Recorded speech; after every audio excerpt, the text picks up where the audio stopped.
Have you ever noticed how no matter how much love you give or how much approval you chase, there is still a part of you that feels unseen and empty inside? You might think the problem is that others don't love you enough, but the truth is far deeper. You have been searching for love in every direction except the one that truly matters, within yourself.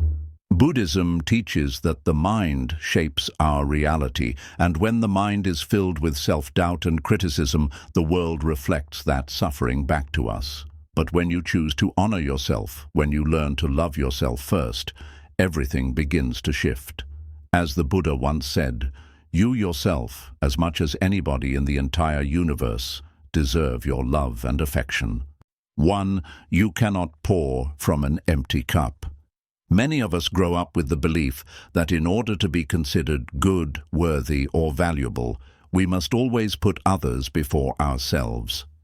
We convince ourselves that our duty is to constantly give, whether it's giving time to family, energy to friends, loyalty to jobs, or even endless sacrifices for society. And while giving is a beautiful act, the danger comes when we forget that we too are human beings with needs, limits, and emotions. If we spend all of our days pouring our energy outward without ever pausing to refill our own well, it is inevitable that exhaustion, bitterness, and resentment begin to take root inside us. This is why so many people feel like they are drowning in responsibilities, smiling on the outside while secretly breaking down within. The truth is simple, but often overlooked. You cannot pour from an empty cup. Imagine trying to give someone a drink when your own cup is bone dry. No matter how much you want to, there is simply nothing there to give. In the same way, when your heart has not been replenished with compassion, when your mind has not been calmed with patience, and when your body has not been cared for, you cannot truly give anything meaningful to the people around you. At best, you give fragments. At worst, you give with hidden frustration or silent resentment, and that energy is felt by those you are trying to help. Buddhism reminds us that balance is essential in life. Just as breathing requires both inhaling and exhaling, so too must life require both giving and receiving. If you only exhale, you suffocate. In the same way, if you only give and never receive, whether that receiving is rest, reflection, or self-compassion, you slowly suffocate your own spirit. Loving yourself means understanding that taking care of your needs is not selfish. It is an act of wisdom. By recharging your spirit, nourishing your body with healthy food and rest, and being gentle with your inner dialogue, you are filling your own cup. Meditation, solitude, moments of quiet reflection, or simply saying no when you need to. These are not acts of neglect toward others, but acts of maintenance toward yourself. And when you are full, everything changes. Giving no longer feels like a burden. It feels like a natural overflow. You don't give because you are desperate to be seen or loved in return. You give because love is already alive within you and naturally flows outward. Think of a river. If its source dries up, the riverbed cracks and life disappears. But when the river is fed by springs of water, it flows abundantly and nourishes everything along its path. The same is true for your love. When you learn to keep your cup full, your love, kindness, and generosity flow freely, effortlessly, and without expectation. 2. You teach others how to treat you. Every single day, through your actions, your words, and even your silence, you are teaching the people around you how they are allowed to treat you. Most of us don't realize it, but the way we treat ourselves sets the invisible standard for the world. If you constantly criticize yourself, speak harshly about your own mistakes, or carry yourself with insecurity, people will sense that energy and reflect it back to you. They may not even do it consciously. It's simply the way human beings respond. If you tolerate disrespect, others quickly learn that they can give you less than you deserve, and you will accept it. But if you carry yourself with quiet dignity, If you refuse to allow others to belittle or diminish you, the message becomes clear. This is the level of respect I expect, because this is how I respect myself. Buddhism teaches that the mind is the root of all experiences, and this principle applies here too. If your mind is filled with self-doubt, the world mirrors it by offering you doubt. If your mind is filled with worthlessness, you unconsciously invite others to treat you as though your worth is small. But if your mind is cultivated with self-love, compassion, and dignity, that inner energy changes your outer experience. Think of it like a mirror. When you smile at it, it smiles back, and when you frown, it frowns in return. The people you interact with daily are like mirrors reflecting back the way you see yourself. To understand this better, imagine someone who is constantly apologizing for existing, always saying sorry for things that aren't their fault, always putting themselves last, and always ignoring their own needs to please others. Over time, the people around them stop valuing their presence because that person has shown through their behavior that their needs don't matter. But imagine someone who treats themselves with respect, who sets healthy boundaries, who knows when to say yes and when to say no, who speaks kindly to themselves even when they fail. Others will naturally respond to that energy with greater care because it is clear that this is a person who honors themselves and therefore expects honor in return. It is not about arrogance, nor about demanding from others. True self-love creates a natural aura of dignity. You do not need to shout or prove yourself. People simply feel it. When you walk into a room with self-respect, people notice your calm confidence. When you speak with kindness toward yourself, people mirror that kindness back. And when you refuse to settle for less than what you know you deserve, you clear space for relationships and opportunities that are aligned with your true value. This lesson is especially important in relationships. If you do not love yourself, you may tolerate partners who mistreat you, friends who use you, or environments that drain you. You stay, hoping that if you give enough, if you try harder, eventually they will change. But when you love yourself, you understand that staying in places where you are disrespected is not compassion, it is self-abandonment. Loving yourself first teaches others without words that they cannot treat you carelessly because you refuse to treat yourself carelessly. So remember this truth. Every time you choose to respect yourself, to forgive yourself, and to value yourself, you are writing the silent rulebook for how others will treat you. Love yourself first, and you'll notice that the world slowly begins to follow your example. The wrong people fall away because they cannot meet your new standard, and the right people appear, drawn to the quiet strength of someone who knows their worth. 3. Inner peace attracts outer harmony. Buddhism teaches that the mind is the forerunner of all things, that our outer experience is shaped and colored by the state of our inner world. If the mind is restless, filled with self-criticism, anger, and doubt, then the world appears equally hostile, noisy, and unkind.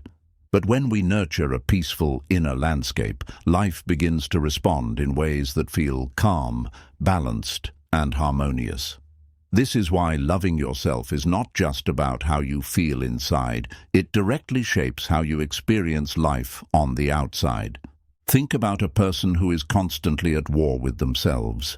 Their inner voice is harsh, always pointing out flaws, always comparing, always reminding them of every mistake. That same energy spills into their relationships. They may become defensive, quick to anger, or constantly anxious in social situations. Even when no one is judging them, they feel judged. Even when no one intends harm, they feel attacked. The turmoil inside makes the world appear dangerous, and so life itself becomes a battlefield. Now compare that to someone who has cultivated inner peace through self-love and self-compassion.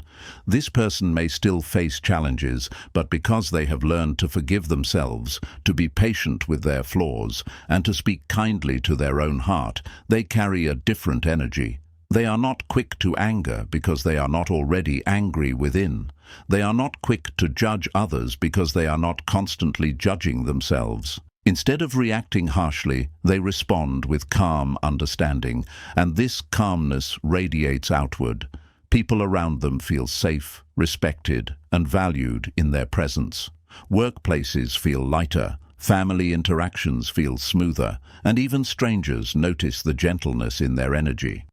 It is not that the world magically becomes perfect, it is that the world reflects the harmony that already exists inside. Just as a still pond reflects the sky clearly while a stormy pond distorts everything, so too does your mind reflect the world. When your inner pond is calm, life appears more beautiful, more manageable, and more forgiving. But when your inner pond is chaotic, life seems distorted, confusing, and hostile. This is why Buddhism emphasizes practices like meditation, mindfulness, and compassion. They are not escapes from life. They are ways of cultivating peace within so that life itself feels lighter. When you sit quietly and breathe deeply, you are teaching your mind to slow down. When you forgive yourself for a mistake instead of punishing yourself endlessly, you are planting seeds of compassion. When you take time to notice beauty in small things, the sound of rain, the warmth of sunlight, the kindness of a stranger, you are training your mind to see harmony instead of chaos. Over time, this inner work begins to change how people treat you and how life unfolds around you. Imagine walking into a tense room. One person enters carrying anxiety, and instantly everyone feels heavier. Another person enters carrying peace, and suddenly the tension eases. This is the power of inner energy.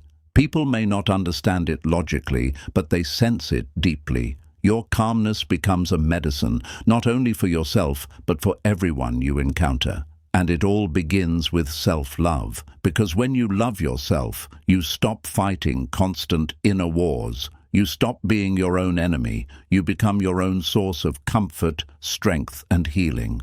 So if you want more harmony in your relationships, in your work, and in the world around you, do not begin by trying to control others or by demanding peace from the outside. Begin by turning inward. Learn to love yourself, to calm your own storms, and to forgive your own wounds. Once the inner peace takes root, the outer world cannot help but respond in harmony. 4. You break free from the chains of comparison. One of the most common and painful traps in life is the constant urge to compare ourselves to others. It begins early. We look at classmates and notice who is smarter, who is better liked, or who seems more confident. As we grow older, the comparisons grow sharper. We compare jobs, wealth, appearance, possessions, relationships, and even happiness. Social media has made this even worse, because at any moment we can scroll through carefully edited highlights of other people's lives and silently measure our own worth against them. But Buddhism reminds us that this endless comparison is a form of suffering, a chain that keeps us trapped in dissatisfaction because it prevents us from seeing the beauty and worth in our own unique journey. The problem with comparison is that it is never ending. There will always be someone who appears to be ahead of you, just as there will always be someone who is behind you. If you base your self-worth on this constantly shifting scale, you will never feel at peace. Even when you achieve something, you will quickly look for someone else who has more, and suddenly your joy disappears. It is like drinking salty water. You keep drinking, hoping to satisfy your thirst, but the more you drink, the thirstier you become. In the same way, comparison can never quench your longing for validation. It only deepens the emptiness. Loving yourself first is what breaks this chain. When you truly love and accept yourself, You no longer need to measure your value against someone else's accomplishments, looks, or possessions. You begin to see that you are not meant to walk their path, nor are they meant to walk yours. Just as a lotus blooms in its own season and a rose blooms in another, you too have your own timing, your own rhythm, and your own journey. Comparing the two would be meaningless because both are beautiful in their own unique ways. The Buddha once said, "Your work is to discover your work, and then with all your heart to give yourself to it." This wisdom reminds us that our task is not to become someone else, but to fully embrace who we are and what we are here to do. Imagine for a moment two musicians. One is a master pianist, the other a skilled guitarist. If the guitarist spends his entire life envying the pianist, believing he is less worthy because he cannot play piano as beautifully, he will miss the gift of his own instrument. But when he learns to love and value himself, he embraces the guitar fully, creating music that is unique to him. The same is true in life. We each hold a different instrument, and comparison only silences our own song. Self-love allows us to play it fully, joyfully, and without apology. When you stop comparing, you also free yourself from jealousy. Instead of feeling threatened by someone else's success, you can celebrate it because it does not take anything away from your own path. This is one of the most liberating shifts that self-love brings. You realize that life is not a race with one finish line and one winner. It is a vast garden where many flowers bloom at once. Some bloom early, some bloom late, some grow tall, and others spread wide, but each has its own beauty. Loving yourself means recognizing that your bloom is no less important, no less worthy, and no less beautiful than anyone else's. Comparison also loses its power when you recognize that what you see in others is never the full truth. Many people you envy for their success may be struggling with loneliness, fear, or pain you cannot see. Many who appear flawless are carrying invisible battles. When you love yourself, you stop chasing illusions, and you focus instead on what truly matters: your growth, your peace, and your purpose. You begin to measure life not by how you rank against others, but by how deeply you are living in alignment with your values. Self-love is the key that unlocks this freedom. It whispers to you, you are enough as you are, and your worth is not defined by comparison.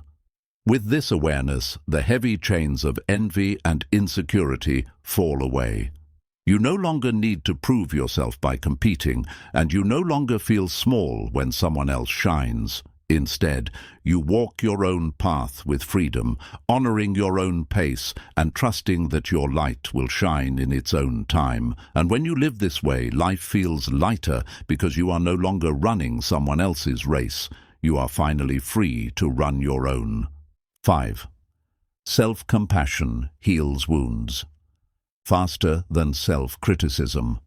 Human beings have an extraordinary ability to be kind, forgiving, and gentle toward others, yet when it comes to themselves, many people become their harshest critics.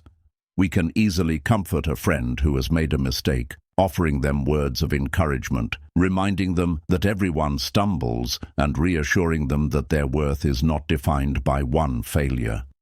But when we make mistakes ourselves, we often take on the role of the merciless judge rather than the compassionate friend. We replay the mistake endlessly in our minds, calling ourselves names, magnifying the failure until it feels like it defines our entire identity. This tendency toward self-criticism might feel like it makes us stronger, as if punishing ourselves will prevent us from repeating the same error, but in truth, it weakens us. Buddhism teaches us that the path to healing is never paved with cruelty, it is paved with compassion. When we choose self-compassion over self-criticism, we open the door to faster and deeper healing. Think about it in terms of physical wounds. If you cut your hand, you do not continue slicing at it to teach it a lesson. You clean the wound, you treat it gently, and you give it time to heal. In the same way, when your heart or mind is wounded, whether through mistakes, failure, or disappointment, The harsh voice of self-criticism only deepens the wound. It adds salt to it, turning what could have been a temporary setback into a lifelong scar. Compassion, on the other hand, is the medicine that soothes. When you treat yourself with kindness in moments of failure, you give your mind and heart the safety they need to recover and grow. Self-compassion does not mean ignoring mistakes or pretending they do not matter. It means facing them honestly, but without cruelty. In Buddhism, there is a deep understanding that suffering and error are part of the human condition. No one walks through life without stumbling, because stumbling is part of learning how to walk. When you practice self-compassion, you look at your mistakes as teachers rather than enemies. You ask, "What is this experience showing me? How can I grow from this?" instead of endlessly repeating, "I am worthless, I am stupid, I am not good enough." The energy of the first question allows you to transform your pain into wisdom, while the second only traps you in endless suffering. Consider the way a compassionate teacher corrects a student. A harsh teacher might scold the student, humiliate them for their mistake, and leave them feeling afraid of trying again. A compassionate teacher, however, will point out the mistake gently, explain how to do it better, and encourage the student to keep practicing. Which student is more likely to improve? The one who is encouraged, not the one who is beaten down. You are both the student and the teacher of your own life, and you must decide which approach to take. Self-criticism will paralyze you. Self-compassion will free you to grow. Let us also remember that the Buddha himself emphasized compassion not only for others, but also for oneself. The teachings on metta, loving-kindness, meditation, begin with generating love and kindness toward yourself before extending it to others. Why? Because you cannot truly give what you do not have if you try to be compassionate toward the world while being merciless toward yourself. Your compassion will eventually run dry, and resentment will grow. But when you first learn to direct compassion inward, to forgive yourself, to accept your imperfections, to embrace your humanity, your heart becomes a boundless source of love that flows outward without effort. Many people resist self-compassion because they fear it will make them weak or complacent. They believe that if they stop criticizing themselves, they will lose their motivation to improve. But the opposite is true. Think of a plant. If you shout at a plant, criticize it for not growing fast enough, and deprive it of water and sunlight, it will wither and die. But if you nurture it, give it care, and provide the conditions it needs, it will grow stronger and more resilient. Human beings are the same. Harshness does not create lasting growth. It creates fear, avoidance, and shame. Compassion, however, provides the nourishment that allows genuine growth to flourish. In practical terms, self-compassion means learning to speak to yourself differently.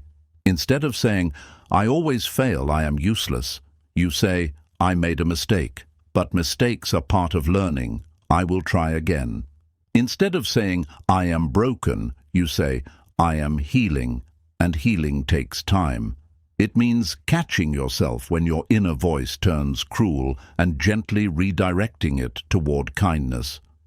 Over time, this shift in self-talk rewires the way you see yourself and your life. You stop identifying as a failure and start identifying as a learner, someone on a journey of growth.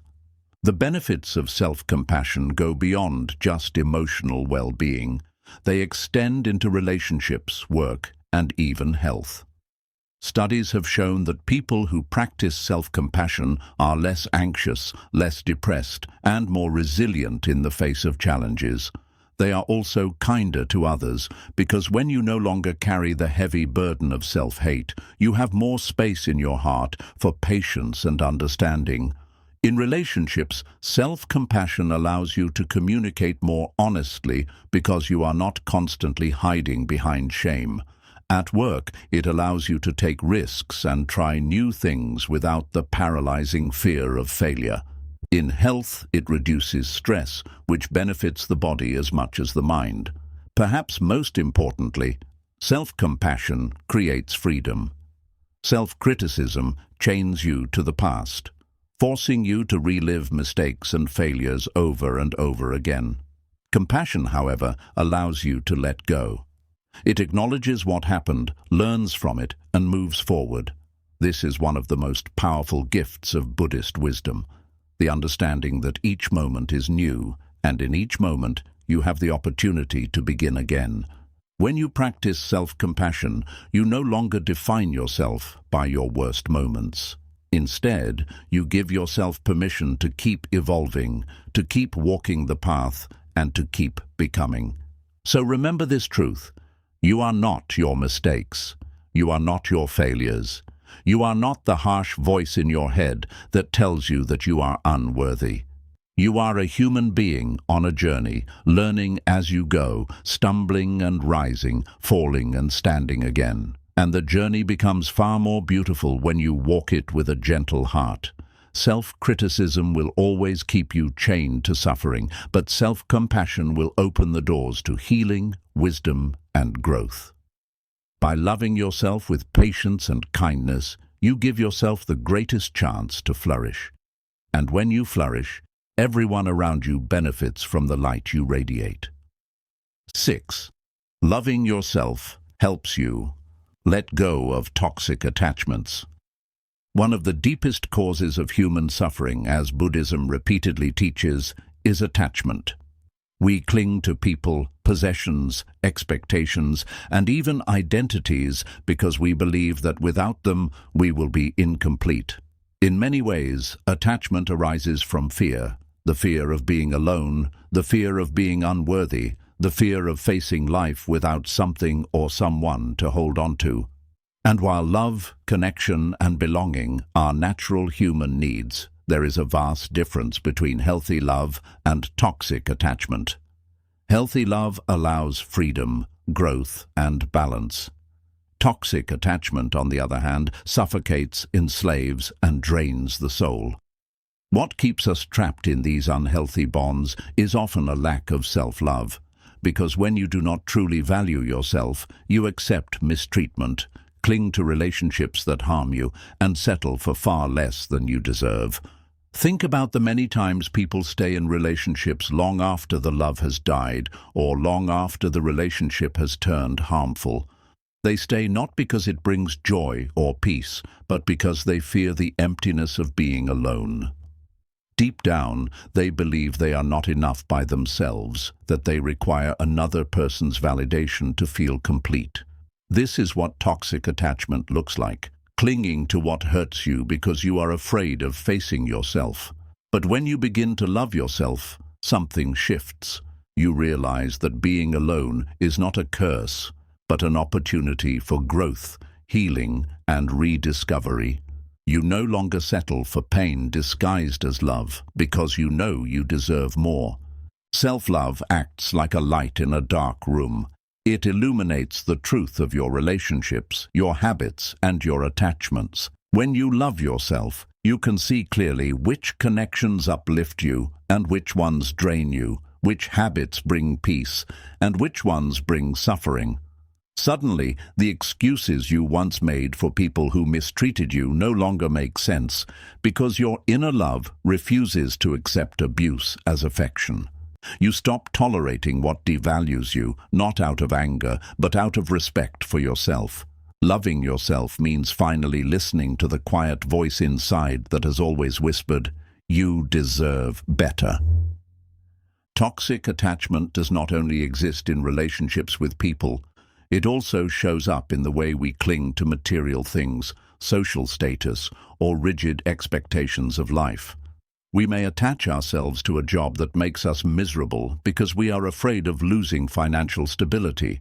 We may cling to possessions thinking they define our worth. We may even hold on tightly to outdated versions of ourselves, refusing to let go of an identity that no longer fits. But in all of these attachments, the root cause is the same. We are afraid that without these things, we will not be enough. Self-love dissolves that fear. When you deeply love and accept yourself, you understand that your worth does not depend on external things. You can let go of a toxic job, a draining friendship, or an unhealthy expectation because your identity and value are not tied to them. Buddhism often compares attachment to holding onto a burning rope. The longer you hold, the more it burns you, but you convince yourself that letting go would hurt more. And so people hold on until their hands bleed. Loving yourself is what gives you the courage to finally release the rope. You realize that the pain of letting go is temporary, but the pain of clinging is endless. Self-love gives you the strength to choose freedom over bondage, peace over suffering. Consider this. When you do not love yourself, you chase love from places that cannot give it. You beg for validation from people who take you for granted, and you mold yourself into shapes that please others while breaking yourself in the process. But when you begin to practice self-love, the begging stops. You no longer need to prove your worth to anyone because you already know it. And when you no longer need to beg, you no longer cling. You can walk away from relationships, jobs, or situations that demean you because you finally trust that your value is not dependent on them. Letting go of toxic attachments does not mean you stop caring. On the contrary, it means you begin to care in a healthier way. When you let go of clinging, you stop trying to control people or outcomes. You allow life to flow as it is meant to. You can still love people, but you love them with freedom rather than fear. You no longer say, "I cannot live without you." Instead, you say, "I choose to share this path with you, but I will remain whole even if our paths separate." That is the kind of love that is rooted in strength, not desperation. This lesson is also deeply connected to forgiveness. Many toxic attachments are fueled by the inability to forgive, whether it is forgiving others or forgiving yourself. You may cling to anger toward someone who hurt you, replaying their betrayal in your mind, believing that holding on to that anger somehow protects you. Or you may cling to guilt over your own past mistakes, believing that if you punish yourself long enough, you will atone for them. But clinging to anger or guilt is another form of toxic attachment. It keeps you chained to the past and prevents you from living in the present. Loving yourself gives you the courage to forgive. Not because the past didn't matter, but because you deserve peace more than you deserve punishment. When you let go of toxic attachments, what happens is profound. Your energy, once drained by clinging, becomes available for growth. Your mind, once clouded by fear and insecurity, becomes clear and calm. Your heart, once weighed down by desperation, begins to feel light. You open space in your life for relationships that are healthy, opportunities that align with your values, and experiences that nourish rather than harm. Letting go does not mean losing. It means making space for something better to arrive. Think of your life as a garden. If you cling to weeds because you fear emptiness, the flowers will never have space to bloom. But if you love yourself enough to pull out the weeds, even if it leaves bare patches for a while, the soil becomes fertile for beauty to grow. Loving yourself is what gives you the patience to endure that temporary emptiness, trusting that what is meant for you will bloom in its own time. Buddhism teaches impermanence, that everything changes, nothing is fixed, and clinging to what is already shifting only creates suffering. When you love yourself, you embrace this truth. You stop trying to force permanence on relationships, possessions, or identities that were never meant to last forever. Instead, you trust that just as seasons change, so too do the chapters of your life. Some people come to teach you lessons, others to share joy, and others to guide you briefly before departing. Self-love helps you honor each role without clinging desperately to what must eventually pass. So if you find yourself holding on to something or someone that is draining you, ask yourself this: am I holding on out of love or out of fear? If the answer is fear, then it is not love at all, it is attachment. And if it is attachment, then the path to freedom lies in turning inward, filling yourself with compassion and realizing that you are whole, complete, and worthy even without that person, possession, or expectation. That realization gives you the courage to let go, and with that letting go, life opens up in ways you could never have imagined. Remember this. You are not meant to live life in chains. You are not meant to beg for love, to cling to what destroys you, or to hold on to pain as proof of strength. You are meant to live free, to walk lightly, and to love without fear. And the first step to that freedom is learning to love yourself enough to say, I deserve peace, I deserve joy, I deserve better. When that truth takes root, the chains of toxic attachment begin to fall away and your spirit begins to rise. 7. Self-love connects you to universal love.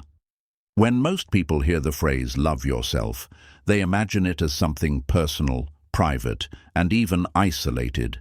They think it means turning inward and focusing only on the self.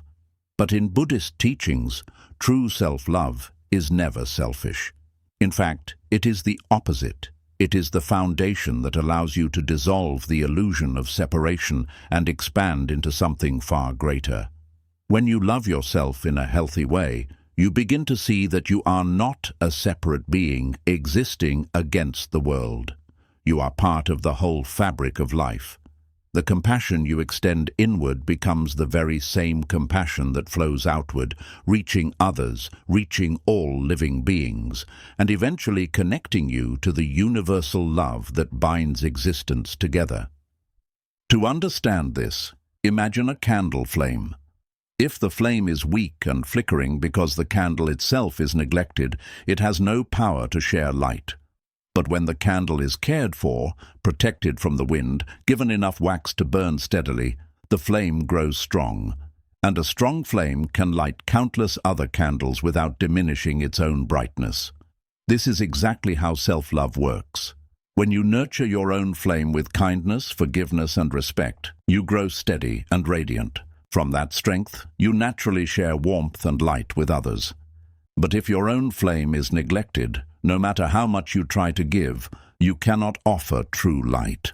In Buddhism, this expansion of love is practiced through metta meditation or loving-kindness meditation. The practice begins with yourself. You sit quietly, breathe deeply, and generate feelings of love toward your own heart, saying silently, "May I be happy, may I be healthy, may I be peaceful, may I live with ease." Once your own heart is filled with this kindness, you extend it outward, first to loved ones, then to neutral people, then even to those you may have conflicts with, and finally to all beings everywhere. But notice the order. It begins with the self.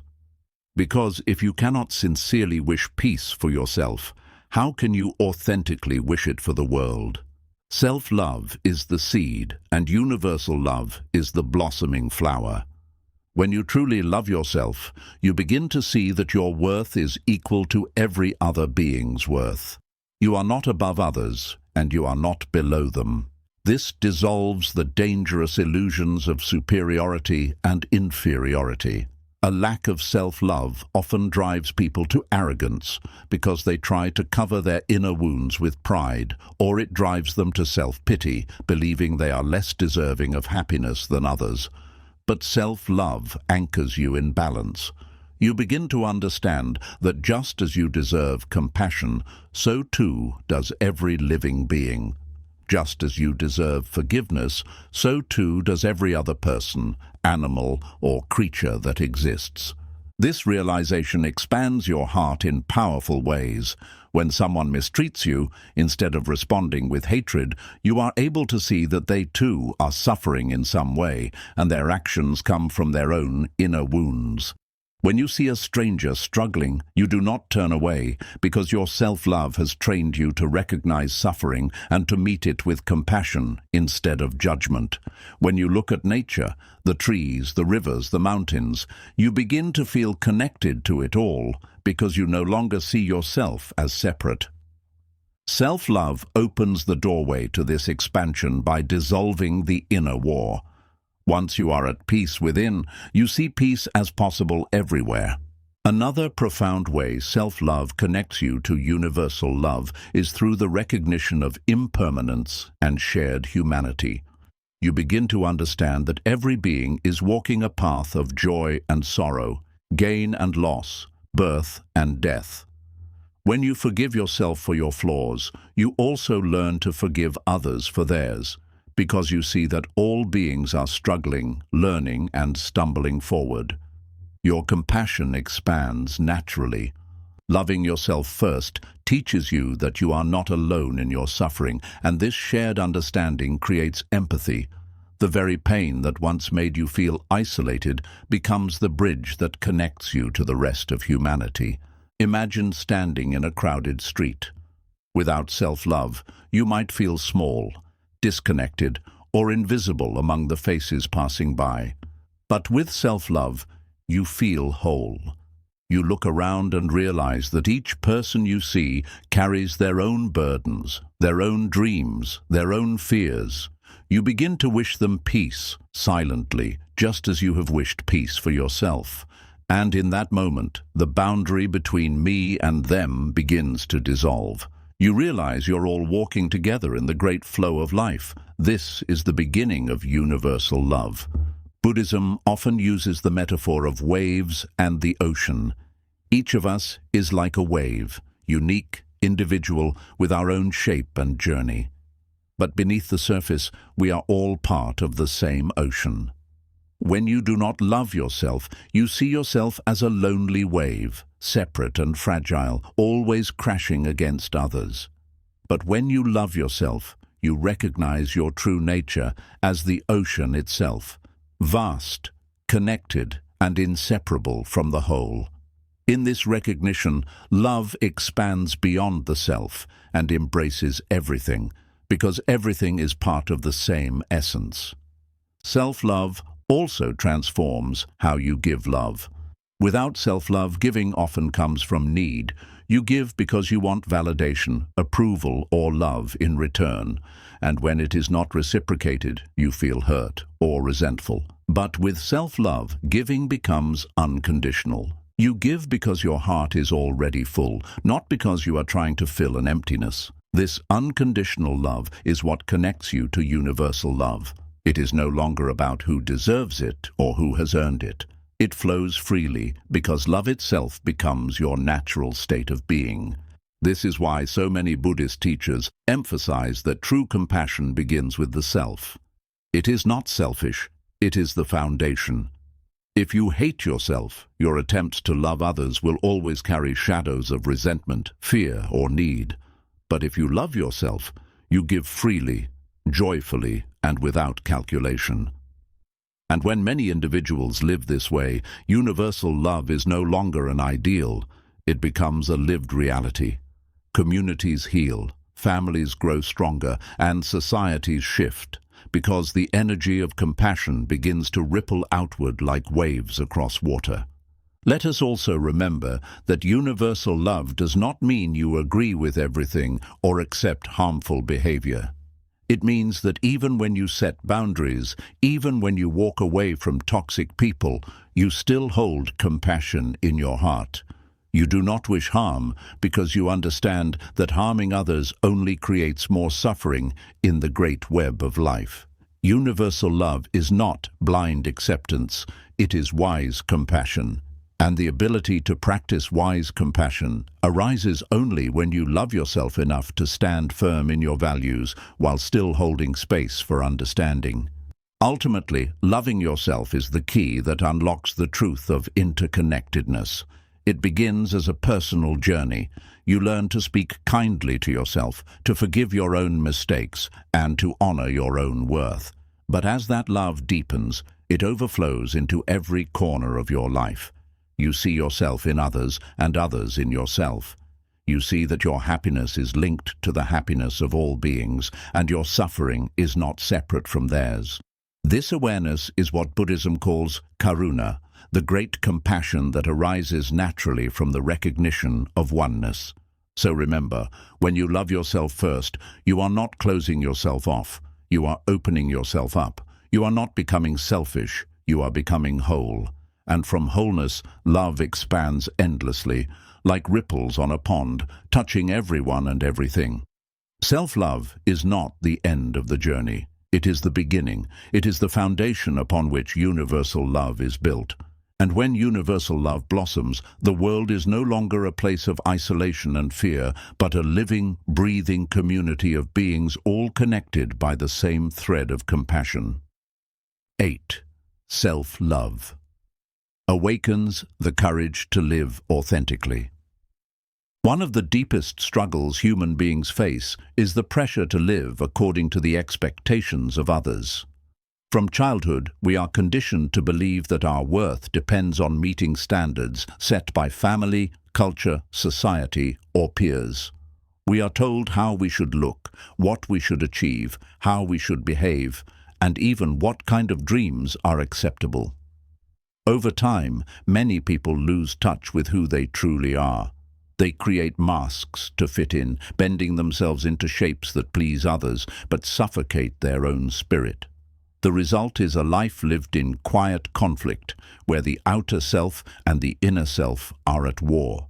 And this war is exhausting. It steals joy, drains energy, and leaves people feeling empty no matter how successful they appear on the outside. But when you begin to love yourself, everything changes. Self-love gives you the courage to look inward and ask, who am I really when no one is watching? What do I truly want from life? What values matter most to me? These questions can feel frightening because the answers often challenge the expectations placed upon you, but self-love provides the strength to honor those answers. It tells you that your authenticity is worth protecting, even if it means disappointing others. It reminds you that you cannot live your life as a performance for the world, because a performance may win applause, but it cannot bring peace. Only authenticity can bring peace. Living authentically does not mean rejecting everyone else or refusing to compromise. It means aligning your choices, actions, and words with your true self rather than with fear of judgment. Without self-love, judgment controls you. You stay in jobs you hate, relationships that hurt you, or roles that do not fit you, simply because you are afraid of what others will say if you leave. With self-love, however, judgment loses its power. You no longer need constant approval because you approve of yourself. And once you approve of yourself, living authentically becomes the natural path. Buddhism reminds us that suffering often arises from ignorance of our true nature. We cling to identities, labels, and masks because we are afraid of emptiness, afraid of facing the truth that the self is not fixed. But paradoxically, when you love yourself, you can embrace this impermanence and fluidity with courage. You do not need to force yourself into someone else's mold. You can allow yourself to evolve, to grow, and to change without guilt. Self-love gives you permission to say, this is who I am today, and tomorrow I may discover even more about myself. Authenticity is not about rigidly holding on to one identity. It is about allowing your inner truth to unfold freely without shame. Think of a tree. A tree does not apologize for shedding leaves in autumn or blossoming in spring. It does not look at other trees and say, perhaps I should be thinner, taller, or bloom earlier to be worthy. It simply grows according to its nature, rooted in the soil of its own being. In the same way, self-love allows you to live as you are, rooted in your truth. Without this love, you constantly look to others to tell you if you are good enough. With self-love, you stop asking for permission to exist. You realize that your existence itself is already permission. Living authentically requires courage because the world often resists it. When you stop conforming, some people will criticize you, misunderstand you, or even reject you. But here is the beauty. Self-love softens the sting of rejection because it teaches you that rejection from others is not rejection of your worth. You learn to stand firm in who you are, knowing that not everyone needs to understand or approve. What matters is that you are true to yourself. And the more you live this way, the more you attract people, opportunities, and experiences that align with your authenticity. Instead of chasing validation, you begin to attract resonance. This lesson also shows why self-love is essential for creativity and purpose. Many people silence their dreams because they fear they are not practical enough, acceptable enough, or impressive enough to others. But the greatest contributions to the world, art, music, inventions, discoveries, acts of service, have always come from those who dared to live authentically. When you love yourself, you no longer silence your voice out of fear. You begin to express your truth, share your gifts, and walk the path that feels alive within you. Authenticity becomes not just a personal act of courage, but a gift to the world, because only you can offer what is uniquely yours. It is also worth remembering that authenticity is not about perfection. It is about honesty. When you love yourself, you stop pretending to be flawless. You can admit when you are struggling, when you are vulnerable, when you need help. And this honesty deepens your connections because people sense truth. They may admire perfection, but they connect to authenticity. When you allow yourself to be real, you invite others to be real too. In this way, self-love does not isolate you. It brings you closer to others because relationships built on authenticity are stronger than those built on performance. Buddhism teaches us that the path to liberation is not about becoming someone else. It is about removing the illusions that cover who you already are. Self-love helps peel away those illusions. It quiets the inner critic that says, "You are not enough." It silences the outer voices that demand you conform. It whispers instead, "You are worthy as you are. You have the right to exist as yourself. You have the right to live in alignment with your truth." And when you embrace this, you begin to taste true freedom. Not the freedom of doing whatever you want recklessly, but the freedom of no longer betraying yourself to please others. Imagine the relief of waking up each morning and knowing that you no longer need to wear a mask, no longer need to perform, no longer need to bend under the weight of expectations that do not belong to you. Imagine the peace of simply living as yourself with all your flaws, gifts, quirks, and uniqueness. That peace is what self-love brings. And from that peace, you discover courage. Not the loud courage of fighting battles outside, but the quiet, unshakable courage of living your truth every single day. So remember this, self-love is not just about feeling good inside. It is about giving yourself the strength to live authentically outside. When you truly love yourself, you stop chasing lives that are not yours. You stop hiding behind masks. You stop betraying your soul just to fit in. Instead, you live in a way that is aligned with your deepest truth, and that alignment radiates peace, joy, and freedom. And in doing so, you give the world a rare and precious gift, the gift of your authentic self. 9. Self-love frees you from the illusion of control and teaches surrender. One of the greatest sources of suffering in human life is the endless attempt to control everything. We try to control our relationships, our careers, our families, our health, and even the way others think of us. We cling tightly to plans, expectations, and outcomes, believing that if we can just hold on firmly enough, nothing will slip away. Yet no matter how tightly we grip, life always finds a way to remind us that control is an illusion. People change, circumstances shift, the unexpected arrives without warning. And when this happens, those who lack self-love crumble under the weight of disappointment because they believe that losing control means losing themselves. Buddhism teaches us the principle of impermanence, that everything is always changing, flowing, and transforming. Nothing is fixed, and nothing lasts forever in the form we expect it to. But this truth, while liberating, can also feel terrifying to those who do not love themselves. If you do not love yourself, you tie your identity to outcomes. I am worthy if I succeed. I am valuable if this relationship lasts. I am safe if everything goes according to plan. And when life inevitably disrupts those outcomes, your sense of self shatters. But when you practice self-love, you build an anchor within. You begin to understand that your worth does not depend on circumstances, people, or outcomes. It resides in you. And from this realization comes the ability to surrender. Surrender does not mean giving up or becoming passive. It means releasing the illusion of control and trusting life's natural flow. It means understanding that you cannot force love, you cannot command success, and you cannot hold back the tide of change. Instead, you learn to dance with life, moving with its currents rather than against them.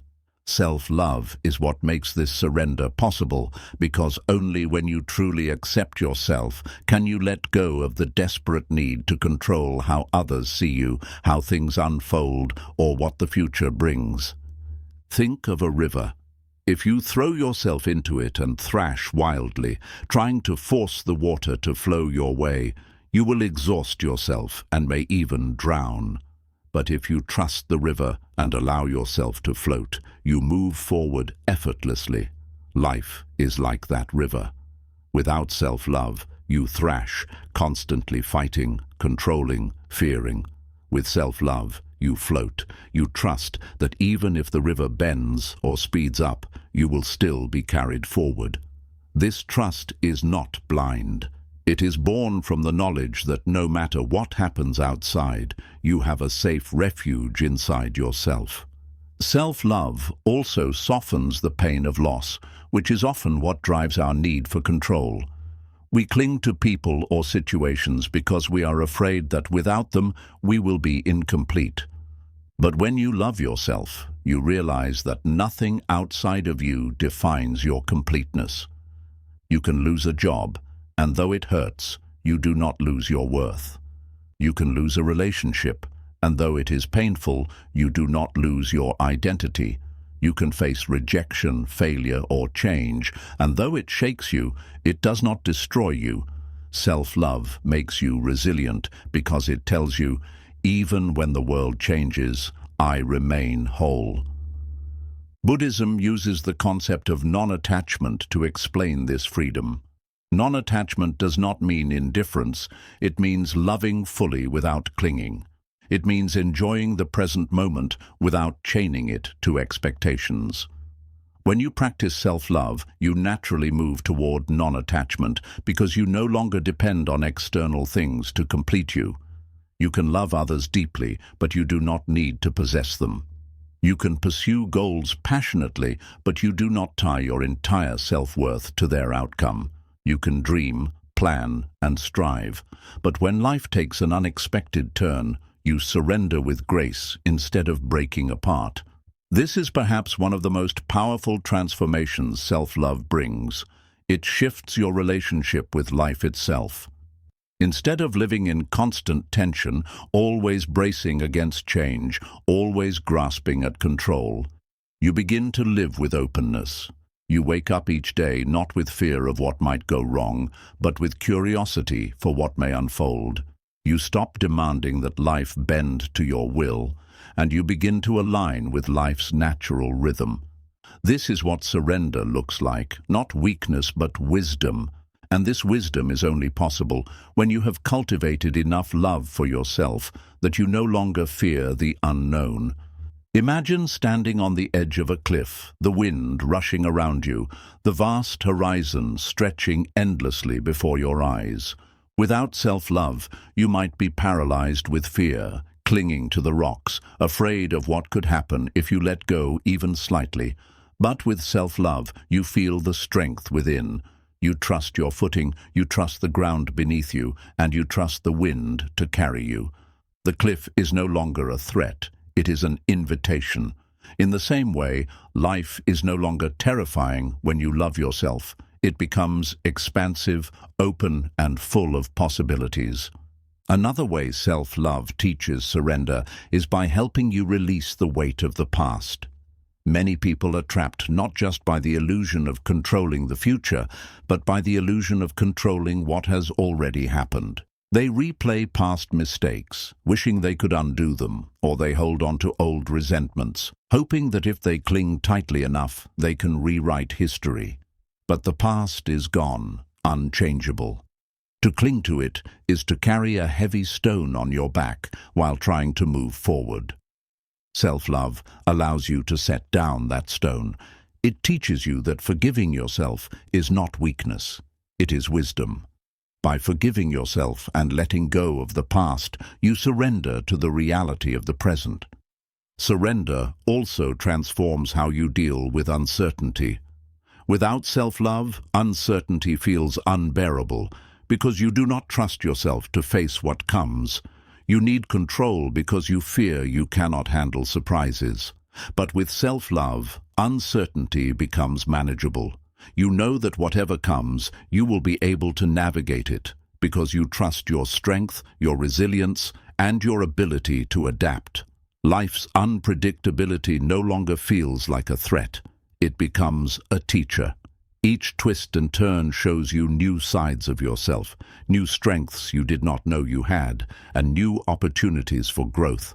Buddhism often speaks of the middle way, the balance between extremes. Self-love teaches you to walk this path when it comes to control and surrender. You do not become careless, abandoning responsibility for your life, nor do you become obsessive, trying to control every detail. Instead, you live with intention while embracing uncertainty. You plan, but you do not cling to the plan.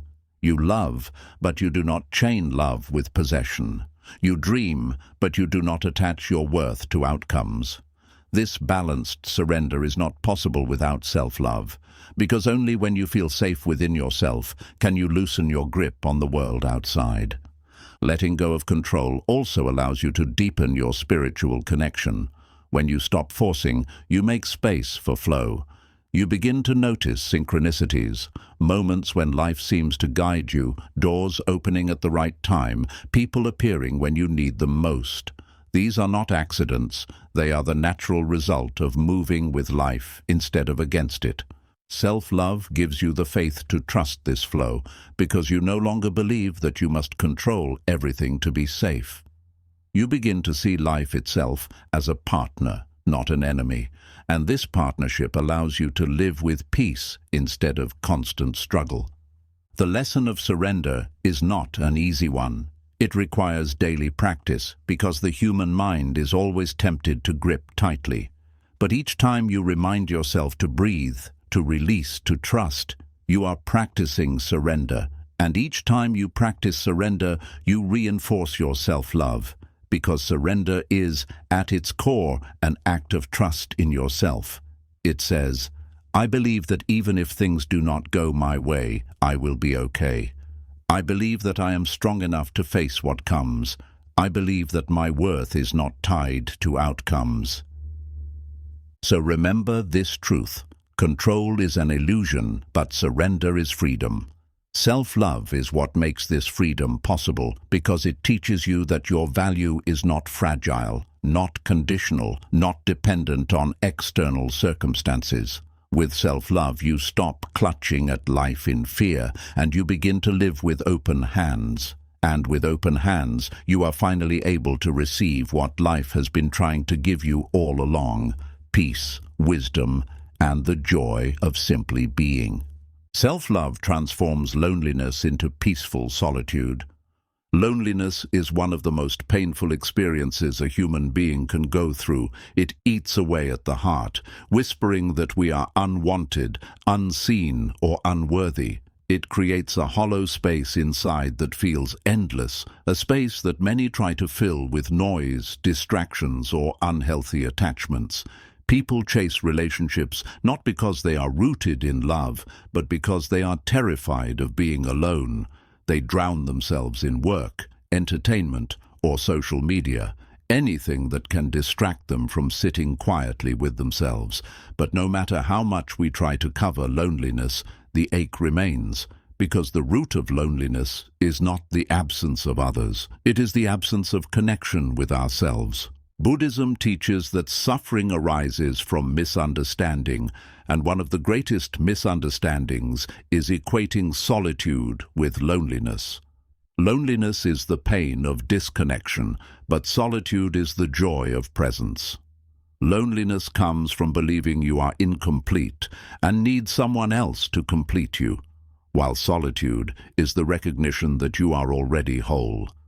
The bridge between loneliness and solitude is self-love. When you do not love yourself, being alone feels unbearable. But when you cultivate deep self-love, aloneness becomes a sanctuary, a sacred space where you can breathe, reflect, and reconnect with life. Why is it that so many people fear being alone? It is because when you are alone, the noise of the world fades, and you are left with the voice of your own mind. If that voice is harsh, critical, and unkind, solitude feels like a prison.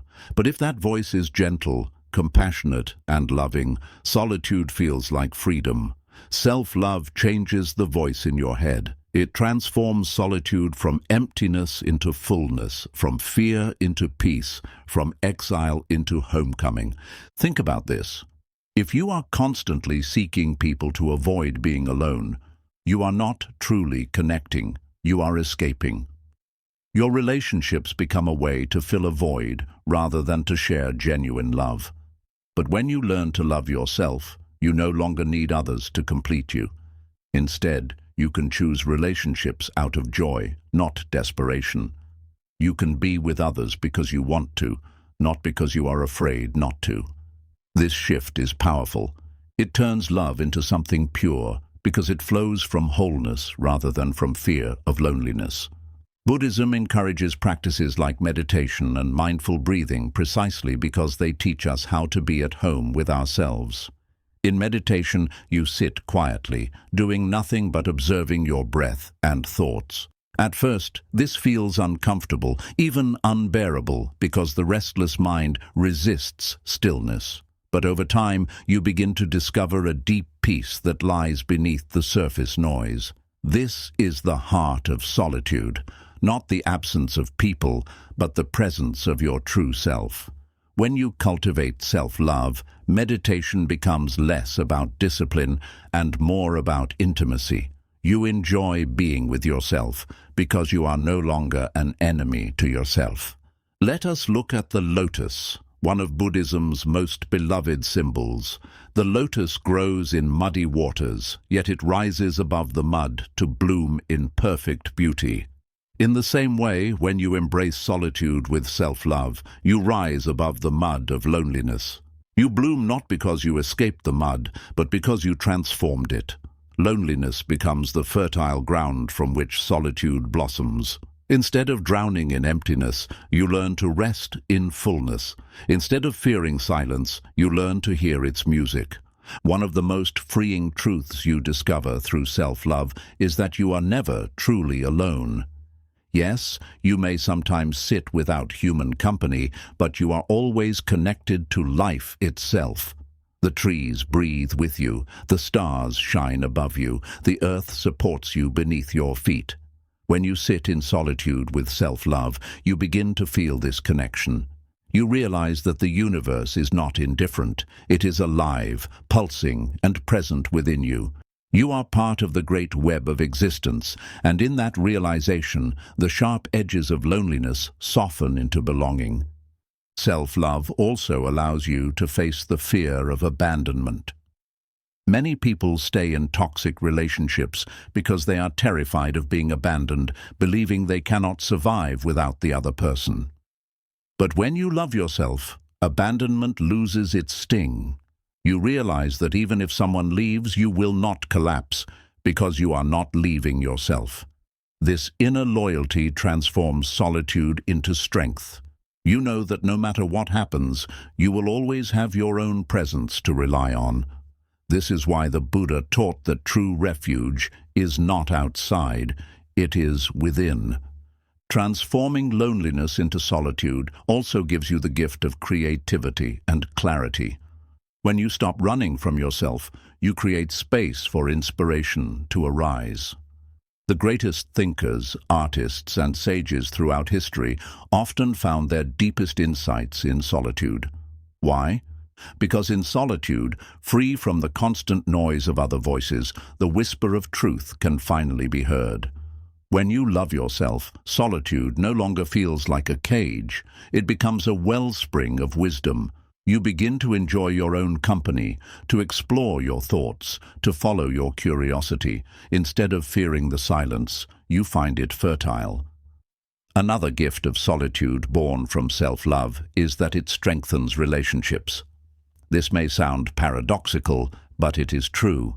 When you depend on others to fill your loneliness, you place a heavy burden on them. They must constantly reassure you, constantly be present, constantly meet needs you cannot meet yourself. This creates strain and resentment. But when you love yourself and enjoy solitude, you bring a different energy into relationships.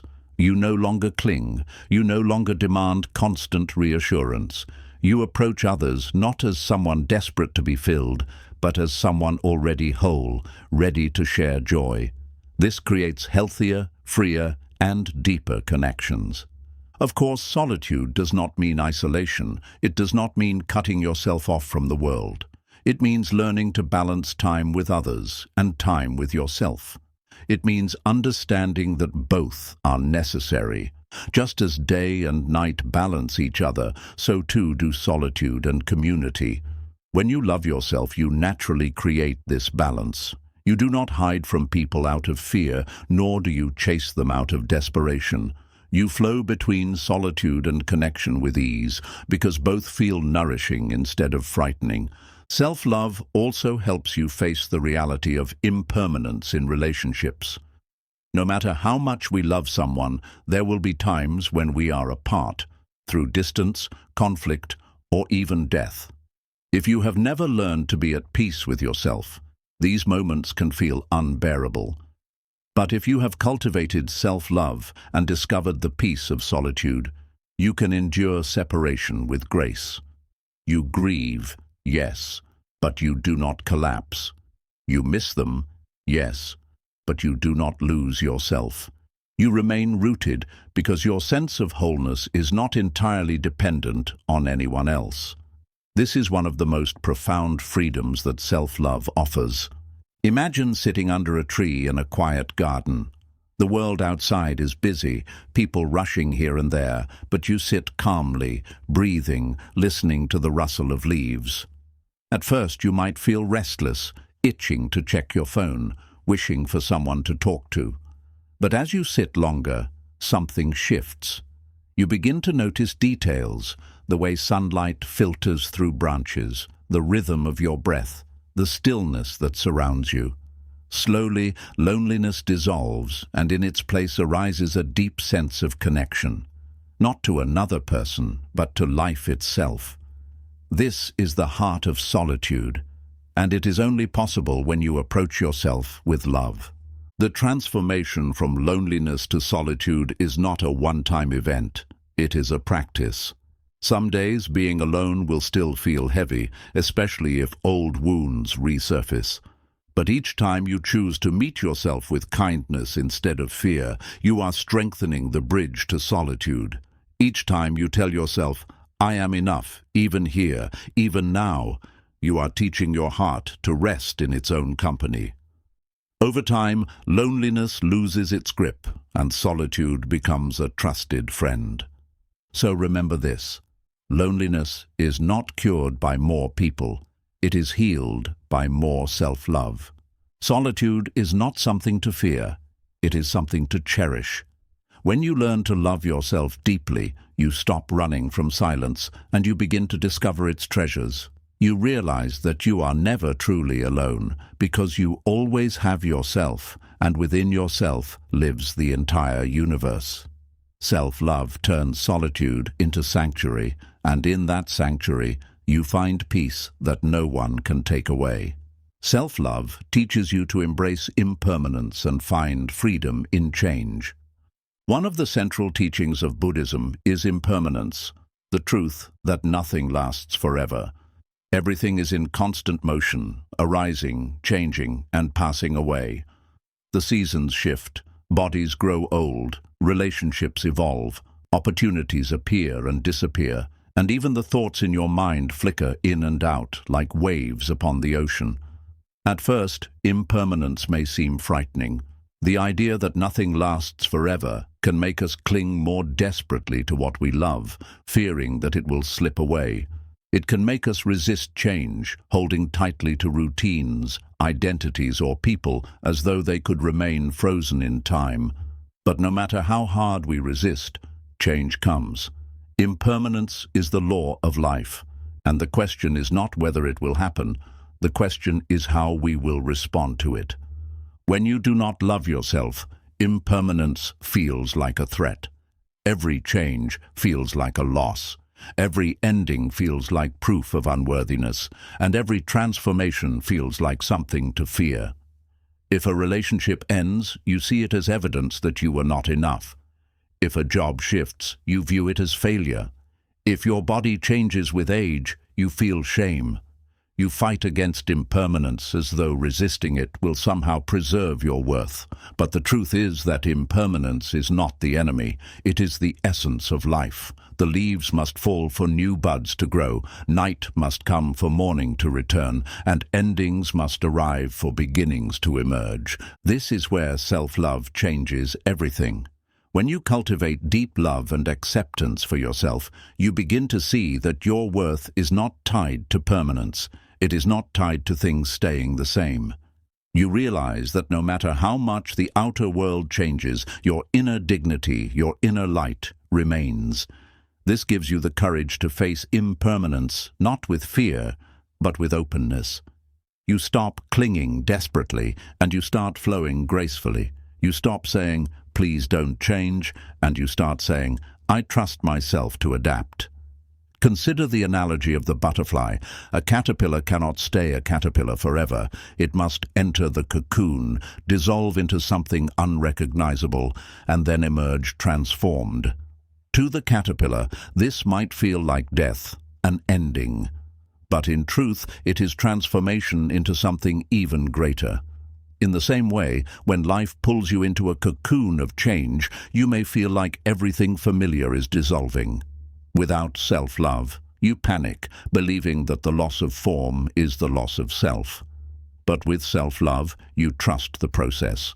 You understand that just as the butterfly emerges, so too will you.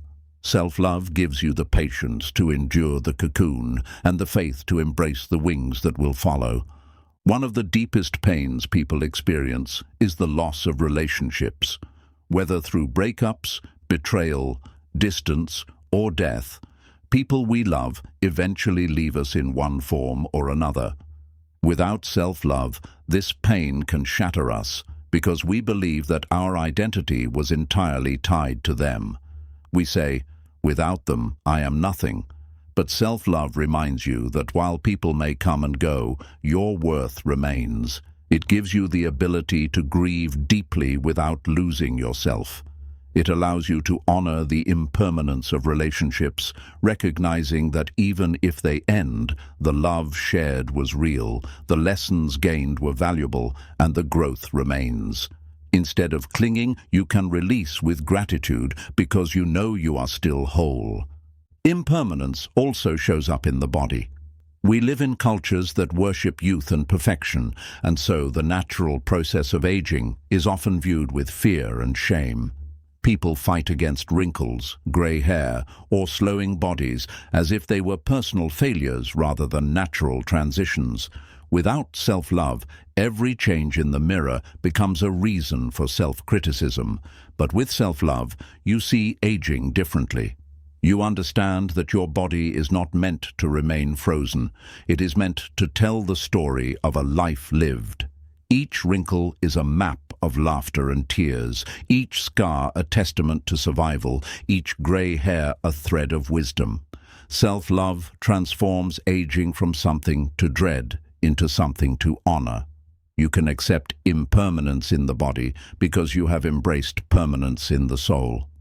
Another way impermanence affects us is through success and failure.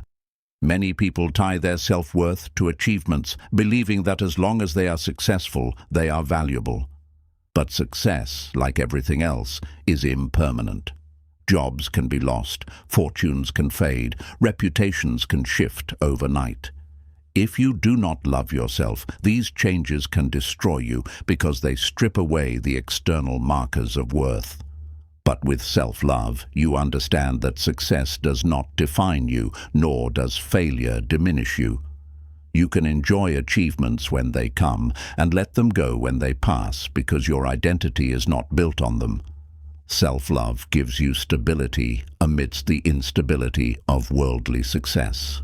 Buddhism often compares life to the flow of a river. The water you step into today is not the same water you stepped into yesterday, and it will not be the same tomorrow. Life is a river of constant change. If you try to build a dam and stop the flow, the water becomes stagnant, suffocating the life within it. But if you flow with the river, it nourishes and sustains you. Self-love gives you the courage to flow. Without it, you are terrified of losing control, and so you try to freeze the river. With it, you trust the current, knowing that even if the waters are rough, you will not drown, because you carry strength within you. One of the most liberating truths about impermanence is that it applies not only to joys, but also to pains. Without self-love, suffering feels eternal. A heartbreak feels like it will last forever. A failure feels like the end of everything, but with self-love, you can remind yourself, this too shall pass. You trust that just as joy faded, so too will sorrow. This understanding allows you to endure hardship with patience, because you know it is temporary. Self-love acts like a gentle voice saying, yes, this is painful, but you are strong enough to survive it. And one day, this pain will transform into wisdom. Impermanence also brings the gift of presence. When you cling to the past or obsess about the future, you miss the present moment. Without self-love, you live in regret or anxiety, never fully tasting the now. But when you love yourself, you embrace impermanence by cherishing the moment at hand. You know it will not last, and that makes it even more precious. You savor the laughter of a loved one, the warmth of the sun, the stillness of a quiet evening. Self-love trains you to see each moment as a gift, not to be clung to, but to be fully lived. There is also freedom in impermanence, because it means nothing is fixed. You are not trapped forever in your mistakes, your pain, or your old identity. Without self-love, you may believe, this is who I am, and I cannot change. But impermanence says otherwise. With self-love, you embrace the truth that you can always grow, always evolve, always begin again. The person you were yesterday does not imprison you today. Each moment is a chance to start anew. Impermanence is not only about endings, it is about beginnings. And self-love allows you to walk into those beginnings with confidence instead of fear. Let us reflect on this. Every flower that blooms will eventually wilt. But does that make its bloom meaningless? No, it makes it even more beautiful because its beauty is fleeting. In the same way, every moment of your life is precious because it will not last forever. Self-love helps you embrace this truth without despair. Instead of lamenting impermanence, you celebrate it because it teaches you to live fully now. You stop clinging to what was or anxiously grasping for what will be. You rest in what is, and in that rest you find peace. So how do we practice embracing impermanence with self-love? We begin by reminding ourselves daily that change is not loss, it is transformation. We treat ourselves gently when change comes, whether it is joyful or painful. We allow ourselves to grieve endings without losing hope. We honor the past, but we do not chain ourselves to it. We prepare for the future, but we do not depend on it for our worth. We live in the present because we understand it is the only moment that is truly real. Self-love is the anchor that allows us to navigate this constant flow without fear. In the end, impermanence is not something to fight. It is something to embrace. It is the reason flowers bloom, seasons turn, and life evolves. It is the reason your soul grows, because without change, there would be no growth. And when you love yourself, you can trust that no matter what changes come, you will remain whole, you will remain worthy, and you will remain strong. Remember this: impermanence is not your enemy. It is your teacher. It teaches you to cherish the present, to release the past, and to trust the future. It teaches you that nothing is fixed, and therefore everything is possible. And with self-love, you can embrace this truth not with fear, but with freedom. You learn to flow with life instead of clinging, to welcome change instead of resisting, and to find peace in the ever-shifting dance of existence. Self-love teaches you to stop seeking validation and find strength within. One of the most subtle yet powerful forms of suffering that shapes human life is the endless craving for validation. From the time we are children, we are conditioned to seek approval from the world around us.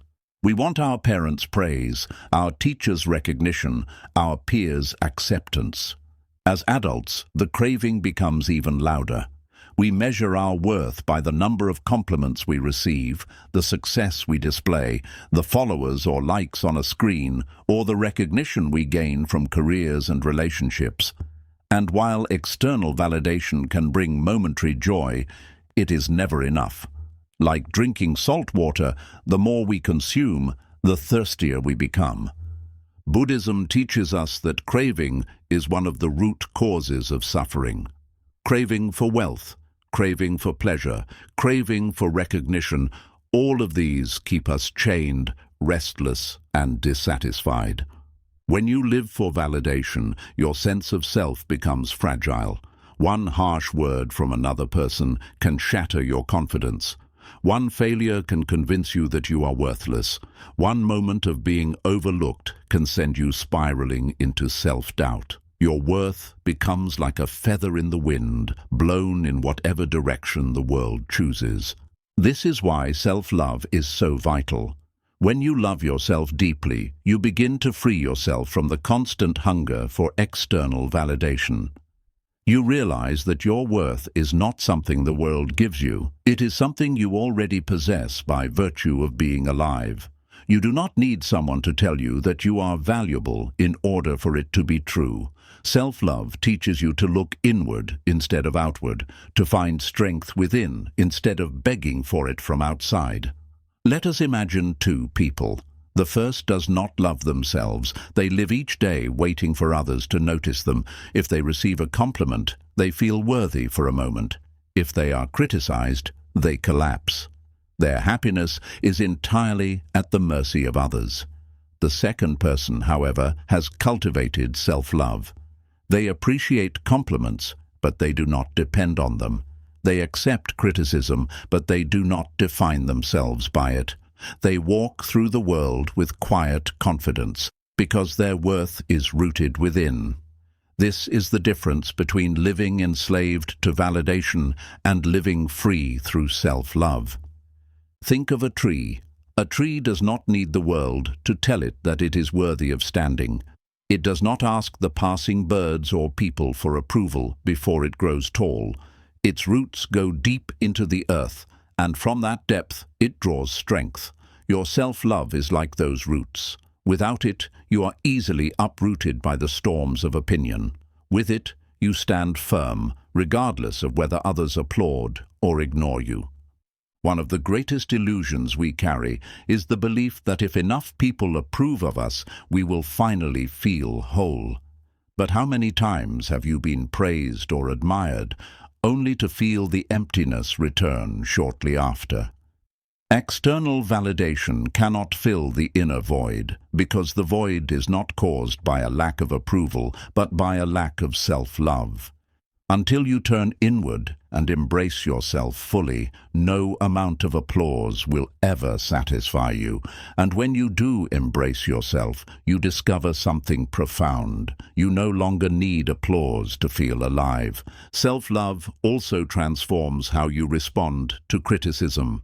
Without self-love, criticism feels like an attack on your very existence. A single negative comment can destroy your peace, because you secretly believe it is true. But with self-love, criticism becomes easier to hold. You can examine it calmly. Is this criticism useful? Can I learn something from it? If yes, you take the lesson. If not, you let it go. Either way, it does not wound your soul, because your worth is not on trial. Self-love is like armor, not the kind that makes you hard or distant, but the kind that makes you resilient and grounded. The search for validation often keeps people trapped in toxic patterns. They stay in unhealthy relationships because they crave love, even if it comes with pain. They overwork themselves to exhaustion because they crave recognition, even if it costs their health. They pretend to be someone they are not, because they crave acceptance, even if it means betraying themselves. But when you love yourself, these patterns begin to break. You no longer beg for love from those who mistreat you, because you know you are already lovable. You no longer sacrifice your well-being for recognition, because you know your worth does not depend on achievements. You no longer wear masks to gain acceptance, because you accept yourself as you are. This lesson is deeply tied to authenticity. When you stop living for validation, you gain the freedom to live for truth. You can finally ask, what do I want? Not what do others expect of me? What feels right in my soul? Not what will earn me approval. Self-love gives you the courage to choose authenticity over approval. And in the end, authenticity attracts far deeper connections than validation ever could. People may admire the masks you wear, but they only truly love the person you are when you remove them. It is important to understand that seeking validation is not inherently evil. It is a natural human tendency. We all want to feel seen, appreciated, and valued. The problem arises when it becomes the foundation of our worth. Self-love does not mean rejecting all external validation. It means not depending on it. You can enjoy praise when it comes, but you do not crumble when it doesn't. You can appreciate recognition, but you do not chase it desperately. Self-love allows you to remain steady whether the world claps or stays silent. Buddhism often speaks of equanimity, the ability to remain balanced in pleasure and pain, gain and loss, praise and blame. Self-love is what makes equanimity possible in the realm of validation. When you love yourself, praise does not inflate your ego, and criticism does not crush your spirit. You remain balanced because you are anchored in a deeper truth.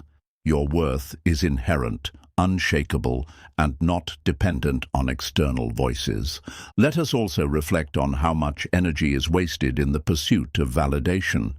People twist themselves into shapes to please others, saying yes when they want to say no, hiding their true selves, sacrificing their dreams, all in the hope of being accepted. But the acceptance they gain is shallow, because it is not acceptance of their true self, but of the mask they wear. Self-love liberates you from this exhausting cycle. It tells you, you do not need to exhaust yourself proving your worth. You are already worthy. And when you truly believe this, you conserve your energy for things that matter: growth, love, creativity, service. One of the most powerful shifts that comes from self-love is the realization that the validation you were searching for outside has always been available inside, that the voice you were waiting to hear, the one that says you are enough, can come from within you. And when it does, it is far more stable, far more reliable than any applause from the world. The world's approval may come and go, but your inner approval can remain steady. This is what it means to find strength within. Imagine standing on a stage, the spotlight shining on you. Without self-love, you tremble, waiting for the audience to clap, believing that their reaction defines your worth. With self-love, you stand tall, regardless of the applause. You know that your worth is not determined by the audience, but by the fact that you dared to stand there, to be yourself, to live authentically.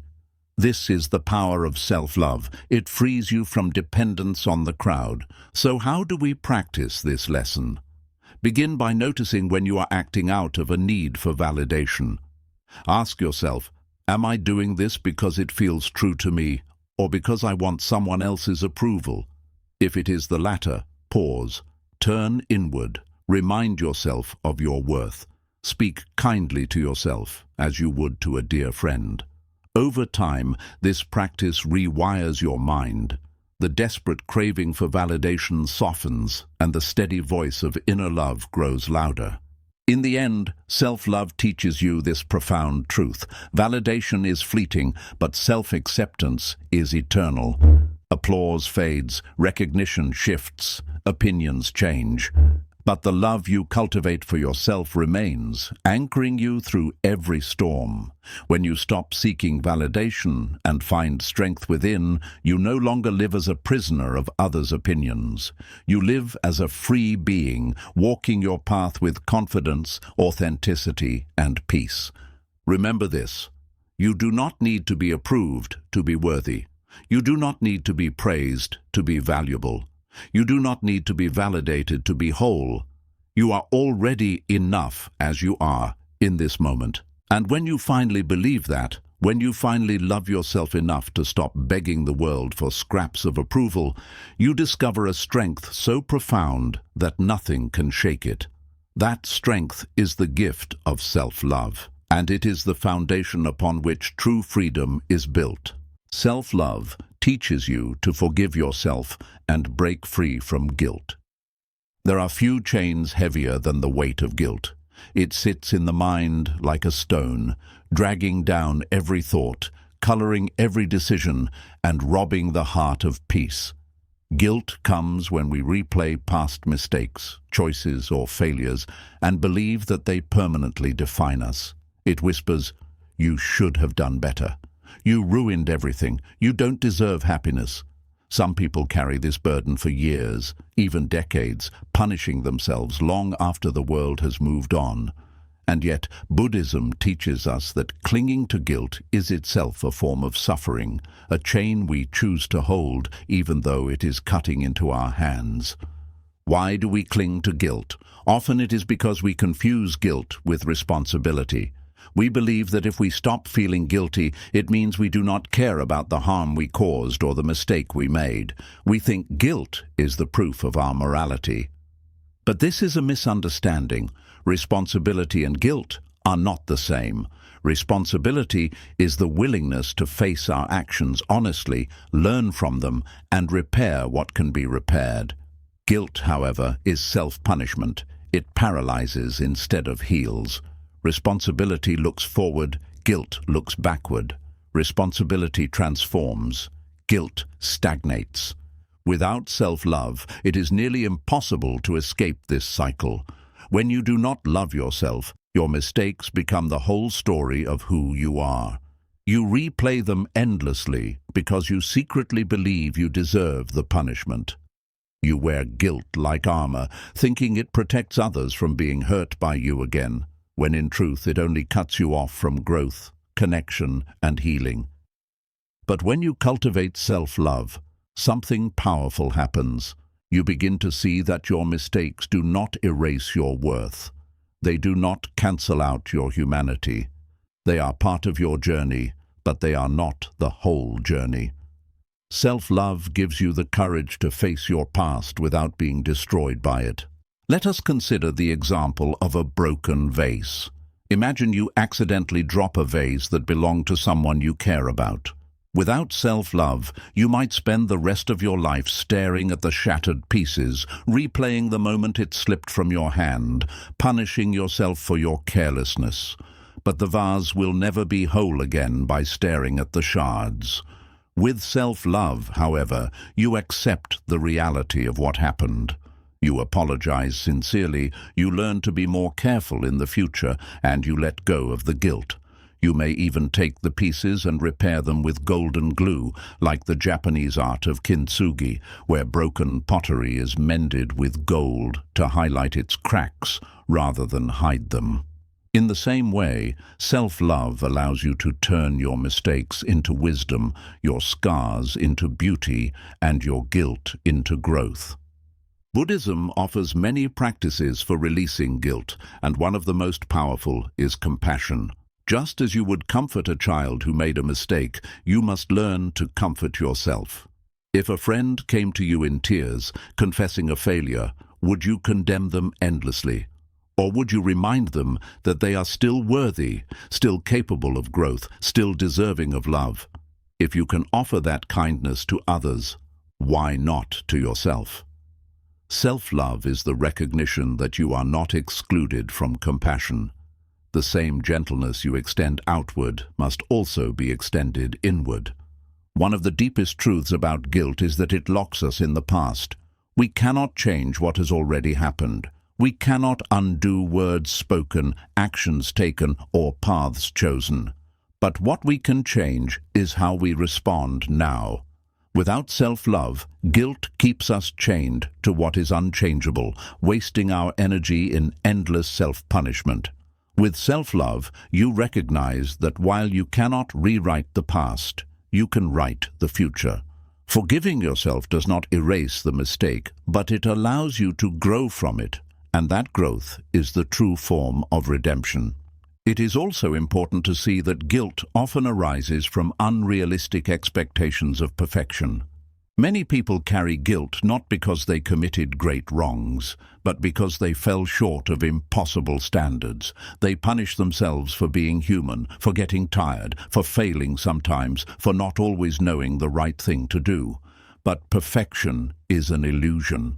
As the Buddha taught, all beings are on the path of learning, stumbling, and evolving. To expect yourself to be flawless is to deny your humanity. Self-love helps you accept your imperfection with grace. It whispers, you are allowed to make mistakes. You are allowed to be imperfect. You are still worthy. Another layer of guilt that self-love helps dissolve is inherited guilt, the guilt passed down by culture, family, or society. Many people carry shame for not living up to others' expectations, even when those expectations were never aligned with their true selves. They feel guilty for choosing a different career, for leaving a relationship, for setting boundaries, for prioritizing their own well-being. But this guilt is not rooted in wrongdoing. It is rooted in fear of disapproval. Self-love gives you the courage to release this weight. It reminds you that your life is your own, and living in alignment with your truth is not a crime. Forgiving yourself does not mean avoiding accountability. On the contrary, self-love makes accountability possible. When you stop drowning in guilt, you can finally take clear, meaningful action to make amends where possible. You can apologize sincerely without self-hatred distorting your words. You can repair damage done without collapsing into despair. You can transform guilt into growth, responsibility, and wisdom. Self-love does not excuse harmful actions. It empowers you to heal them. Let us return to the image of the lotus. The lotus grows in muddy water, yet it rises above the mud to bloom in purity. Your mistakes are the mud. Without them, growth would be impossible, because there would be no soil for the lotus to rise from. Guilt keeps you stuck in the mud, staring at the darkness. Self-love lifts you above it, showing you that the mud is not your prison. It is your foundation. It is the very thing that nourishes your growth, if you allow it. There is also a spiritual dimension to forgiving yourself. Buddhism teaches that clinging to guilt is a form of attachment to an identity of failure, attachment to the past. This attachment prevents liberation. When you forgive yourself, you are not erasing responsibility. You are letting go of the attachment that chains you. You are saying, I am not my past. I am not my mistakes. I am more than that. I am a being capable of growth, compassion, and awakening. This shift is transformative. It releases you from the prison of self-condemnation and allows you to walk freely on the path of healing. So how do we practice this forgiveness in daily life? It begins with awareness. Notice when guilt arises, and instead of drowning in it, pause. Ask yourself, is this guilt helping me grow, or is it keeping me trapped? If it is helping you learn, transform it into responsibility and action. If it is only punishing you, practice releasing it. Speak to yourself kindly. I made a mistake, but I am learning. I am still worthy. I choose growth over punishment. Over time, these gentle reminders begin to soften the chains of guilt. You may also find it powerful to write a letter of forgiveness to yourself. Write as though you are both the one seeking forgiveness and the one granting it. Acknowledge the mistakes honestly, but then speak words of compassion. I forgive you for not knowing better. I forgive you for being human. I forgive you because you deserve peace. This practice can be profoundly healing because it allows you to hear the words you have been longing for, words of release, spoken by your own heart. In the end, guilt is a weight that no one can carry forever. If you cling to it, it will crush you. But if you release it, you will discover lightness you may not have felt in years. Forgiving yourself is not selfish, it is necessary. Because when you heal yourself, you become more capable of healing the world. When you stop punishing yourself, you stop spreading punishment. When you embrace compassion within, you radiate it outward. Remember this truth. You are not defined by your worst moments. You are not the sum of your mistakes. You are a human being on a journey of learning, and every step, even the missteps, are part of the path. Self-love is the key that unlocks the prison of guilt. It teaches you to forgive yourself, not because you have forgotten the past, but because you have chosen to grow from it. And in that forgiveness, you find freedom, peace, and the courage to keep walking forward. Self-love teaches you patience with your journey. In a world that glorifies speed, achievement, and instant results, patience has become one of the rarest virtues. We live in a culture of urgency. People want success immediately, healing without time, love without effort, and transformation without struggle. The moment progress feels slow, frustration arises. The moment results are delayed, despair sets in, and beneath all this impatience lies a deep wound. The inability to love oneself enough to walk the journey with gentleness. When you do not love yourself, you demand perfection too quickly. You scold yourself for not being farther ahead.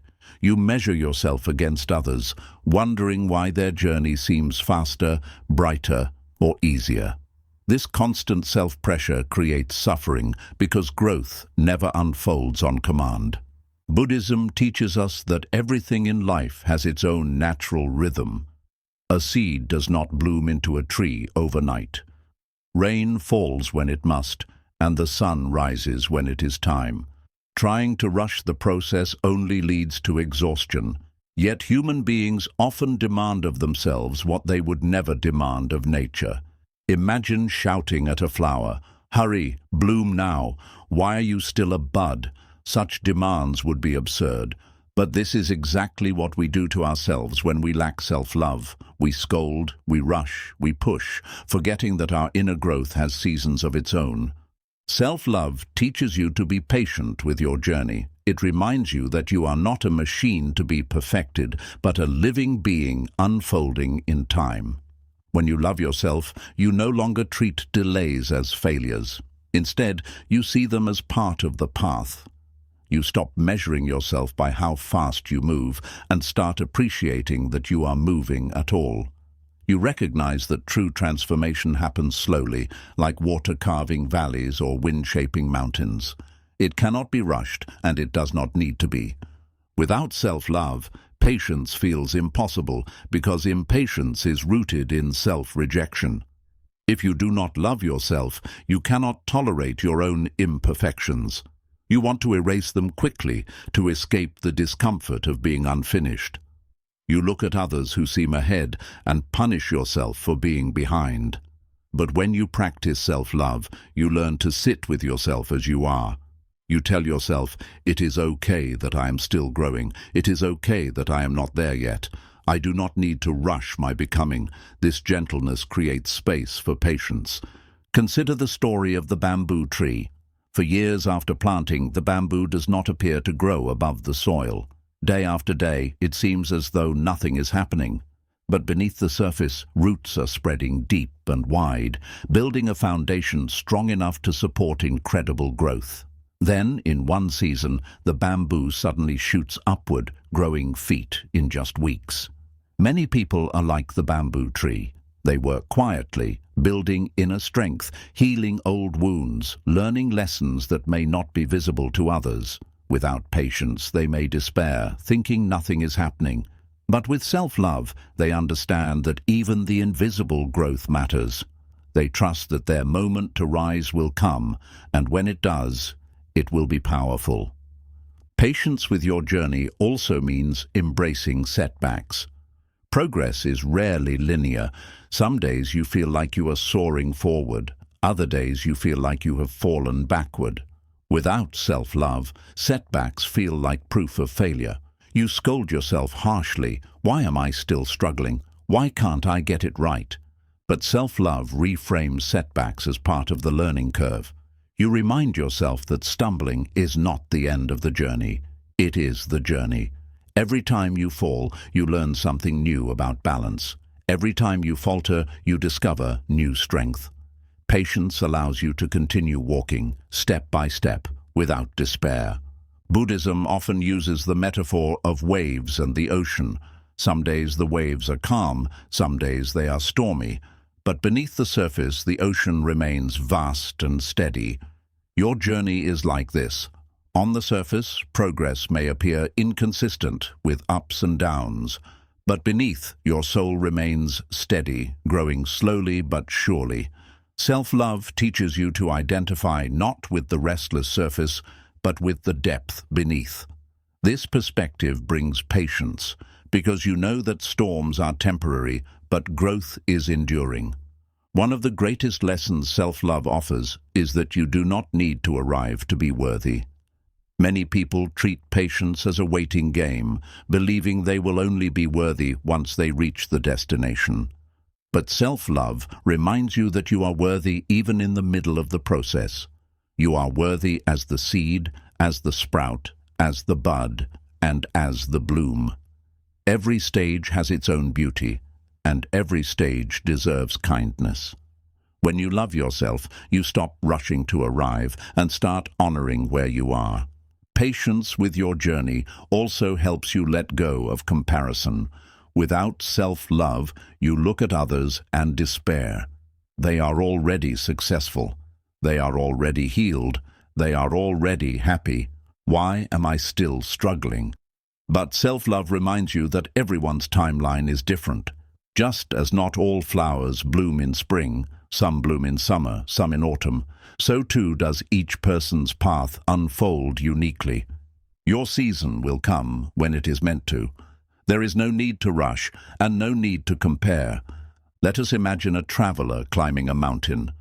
Without patience, the traveler grows restless, constantly asking, "Are we there yet? How much longer? Why is it taking so long?" This restlessness makes the journey miserable. But with patience, the traveler walks steadily, appreciating the scenery, resting when needed, trusting that the summit will appear in time. Self-love turns you into the second traveler. You stop punishing yourself for not being at the top, and you start appreciating each step. You realize that the journey itself is part of the reward. Another way self-love cultivates patience is by helping you embrace uncertainty. Impatience often comes from fear of the unknown. We want quick answers, immediate results, clear outcomes. But life rarely works that way. Growth is mysterious, often invisible, until one day it suddenly blooms. Without self-love, this mystery feels unbearable. With self-love, you can sit in the unknown with trust. You tell yourself, even if I cannot see it yet, I am growing. Even if the path is unclear, I am moving forward. This trust creates the space for patience. Patience also applies to healing. Many carry wounds, emotional, mental, spiritual, that cannot be erased overnight. Without self-love, they demand instant healing, and when it does not come, they sink into despair. But self-love whispers, healing takes time. Be gentle with yourself. Do not rush what must unfold slowly. Just as a broken bone needs weeks to mend, so too do broken hearts and minds. Patience allows healing to happen naturally, at its own pace. There is also a profound connection between patience and mindfulness. Impatience always pulls you into the future. I should be there by now. Why am I still here? But mindfulness roots you in the present. I am here now, and this moment is valuable. Self-love supports mindfulness because when you love yourself, you no longer treat the present as a mistake. You embrace it as part of the path. Each step becomes meaningful, each breath becomes sacred, and each moment becomes enough. Ultimately, patience with your journey is an act of trust. Trust in yourself, trust in life, and trust in the unfolding of the universe. Without self-love, this trust feels impossible. You believe you must control everything, rush everything, and fix everything. But with self-love, you learn to surrender. You trust that your journey is unfolding exactly as it needs to, that every step, fast or slow, is guiding you to where you are meant to be. So remember this: your growth cannot be rushed, your healing cannot be forced, your transformation cannot be demanded. Everything takes the time it needs. You are not behind. You are not late. You are exactly where you need to be. Self-love teaches you to embrace this truth with patience. It allows you to rest when you are tired, to rise when you are ready, and to walk at your own pace without shame. Patience is not waiting idly. It is walking steadily with trust. And when you walk with patience, guided by self-love, you discover a peace that rushing can never give. You realize that the journey itself is the destination, and in that realization, you find freedom. Self-love teaches you to release fear and live with courage. Fear is one of the most powerful forces in human life. It hides in the corners of the mind, whispering doubts, magnifying risks, and convincing us to stay small. It tells us not to try, not to speak, not to love, not to dream. Fear wears many masks. Fear of failure, fear of rejection, fear of change, fear of loss, even fear of success.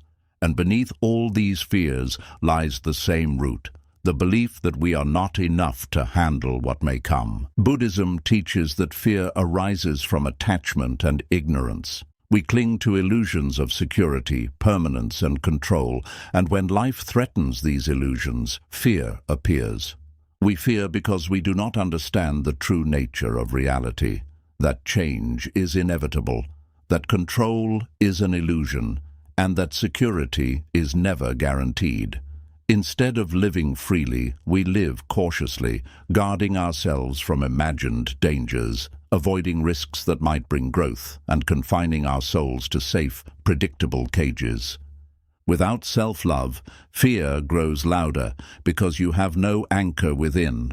You doubt your ability to survive difficulties, to recover from mistakes, to endure loss. You place your worth outside yourself, on approval, possessions, or outcomes, and so you live in constant terror of losing them. Fear convinces you that you must shrink, hide, and conform because you believe you are too fragile to face life as it is. But when you cultivate self-love, something shifts profoundly. Self-love gives you the courage to face fear, not by denying it, but by embracing it with compassion. When you love yourself, you trust yourself. You believe that no matter what challenges arise, you have the strength to endure. You stop living as though every risk is the end of the world, because you know that even if you stumble, you will rise again. Fear loses its grip when love enters, because love tells you, you are enough, you are capable, you are safe within yourself. Let us imagine a bird in a cage. The cage door is open, but the bird does not fly, because it fears the vast sky outside. It has lived so long in confinement that freedom feels terrifying. Without self-love, we are like that bird. We keep ourselves locked in cages of fear, even when the door is open. But with self-love, we begin to trust our wings. We realize that yes, the sky is vast and uncertain, but we were born to fly. And even if we falter, the sky itself will hold us. Courage does not mean the absence of fear. Even the Buddha, before enlightenment, faced Mara, the personification of fear, doubt, and temptation. Courage means meeting fear without letting it control you. It means acting even when your heart trembles. Self-love fuels this courage because it gives you the strength to say, even if I fail, I am still worthy. Even if I am rejected, I am still enough. Even if I lose, I will not lose myself. Think of all the opportunities lost because of fear. How many dreams remain unlived? How many words unspoken? How many connections missed because someone was too afraid to take a step? Fear convinces us that safety lies in avoidance, but in truth, avoidance only deepens regret. Self-love helps you break this cycle. It whispers, your dreams matter, your voice matters, your life is worth living fully. With this foundation, you find the courage to step forward, even when fear lingers. One of the greatest fears humans face is the fear of rejection. We long to be accepted, to belong, and so we often silence ourselves, mold ourselves, or hide parts of ourselves to avoid rejection. But when you love yourself, rejection no longer feels like death. You understand that if someone does not accept you, it does not erase your worth. You can walk away without crumbling because you are already embraced by your own love. This freedom transforms relationships. You no longer cling in desperation. You connect authentically because fear of rejection no longer dictates your choices. Another common fear is the fear of failure. Many people never attempt their true dreams because they are terrified of failing. They imagine humiliation, disappointment, or ruin, and so they remain stuck in safe, unfulfilling paths. But failure is not the end, it is the teacher. Every master was once a beginner, stumbling, falling, and learning. Self-love allows you to approach failure not as proof of unworthiness, but as part of the process. It tells you, even if I fail, I am still valuable. Even if I fall, I can rise. With this courage, failure becomes less frightening, and you begin to take risks that bring growth. Buddhism often speaks of fear as an illusion, a story created by the mind. The future is unknown, yet the mind imagines disasters and clings to them as though they are certain. In reality, most fears never come true, and even when difficulties do arise, they are rarely as catastrophic as we imagined. Self-love helps you step out of this illusion. It grounds you in the present moment, reminding you that right now you are safe, alive, and capable. Fear shrinks when you return to the present because love fills the space where worry once lived. Another profound fear is the fear of change. People cling to the familiar even when it causes suffering because the unknown feels scarier than the pain they already know. They stay in jobs that drain them, relationships that harm them, or habits that suffocate them, simply because change feels too frightening. But change is the essence of life, and resisting it only prolongs suffering. Self-love gives you the courage to embrace change because you trust your ability to adapt. You understand that you do not need certainty to move forward. You only need faith in yourself. The fear of death is perhaps the deepest of all fears. It underlies many other anxieties, the fear of loss, the fear of endings, the fear of impermanence. Buddhism teaches us that death is not the enemy. It is the natural counterpart of life. Everything that arises will pass. Self-love helps you face this truth with serenity because it teaches you to cherish the life you have, to live fully in each moment, and to trust that your essence, your love, your consciousness, your presence cannot be erased. Courage grows when you stop fearing death and start embracing life. Imagine standing at the edge of a vast ocean. Fear tells you, do not step in. The waves will swallow you. Without self-love, you believe the voice, and you retreat to the shore, never knowing what it feels like to swim. With self-love, you take a step into the water, heart pounding but steady. You realize that while the waves are powerful, so are you. You learn to float, to swim, to dance with the sea. This is what self-love does. It gives you the courage to step into the ocean of life, trusting that you can handle whatever waves come your way. So how do we release fear through self-love? First, by acknowledging fear instead of denying it. Pretending fear does not exist only gives it more power. Self-love allows you to say, yes, I am afraid, but I still choose to act. Second, by speaking kindly to yourself when fear arises. Instead of calling yourself weak, remind yourself of your courage. Third, by taking small steps. Courage is built like muscle. Each time you face a fear, even in small ways, you strengthen your inner resilience. Over time, fear shrinks and courage expands. It is also important to surround yourself with compassion when fear arises. Meditation, journaling, and mindful breathing can help calm the nervous system, reminding you that fear is not permanent. Connecting with nature can also restore perspective. Just as trees sway with storms and rivers carve through rock, so too can you endure challenges. Self-love makes these practices more powerful because it adds the layer of kindness. You are not battling fear as an enemy, but embracing it as part of your humanity. In the end, self-love transforms fear into fuel. It does not eliminate uncertainty, but it gives you the courage to face it. It does not remove risk, but it gives you the strength to take it. It does not prevent loss, but it gives you resilience to survive it. Self-love reminds you that courage is not about never being afraid. It is about moving forward even when you are. So remember this. Fear will always exist, but it does not need to control you. You are stronger than the stories in your mind. You are more capable than you believe. And when you love yourself deeply, you discover a well of courage that fear cannot touch. Self-love is the hand that steadies you, the voice that reassures you, the light that guides you through the shadows.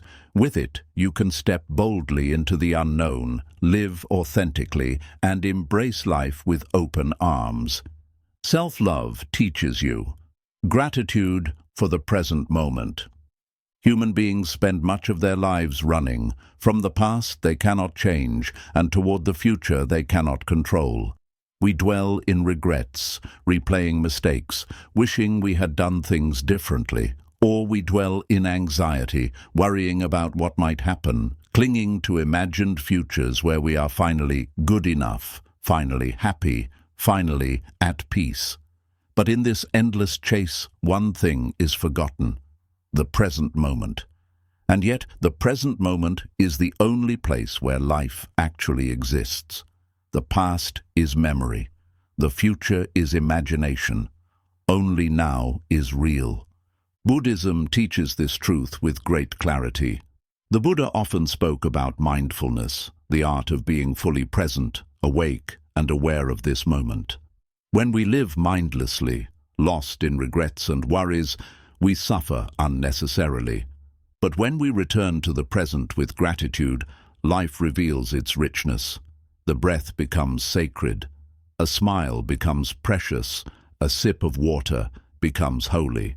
Gratitude transforms ordinary moments into extraordinary gifts. But here is the challenge.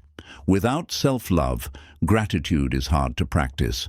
If you do not love yourself, the present moment often feels unbearable. You criticize yourself for not being enough, and so you cannot rest in now. You tell yourself, I'll be grateful when I succeed, when I change, when I prove my worth. Gratitude is always postponed into the future because you cannot accept yourself in the present. This is why so many people chase life endlessly. They do not believe this moment is enough because they do not believe they are enough. Self-love changes this entirely. When you love yourself, you stop postponing joy. You stop waiting for a better version of yourself to deserve gratitude. You begin to see that even in your imperfection, this moment is worthy of love. You breathe, and you are grateful for the breath. You sit, and you are grateful for the stillness. You live, and you are grateful for life itself.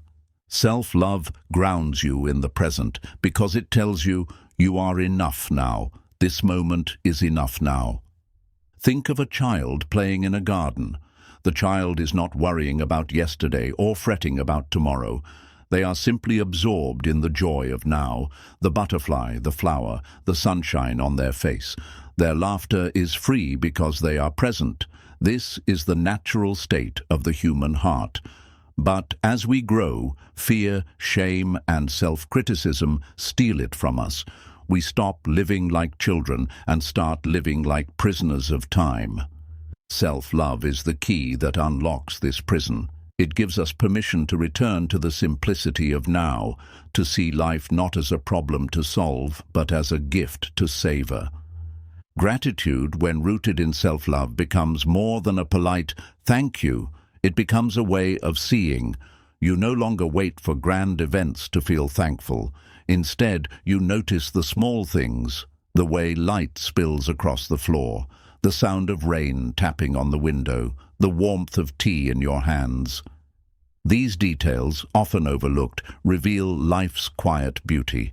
Without self-love, your mind races past them, searching for bigger, louder, better reasons to be happy.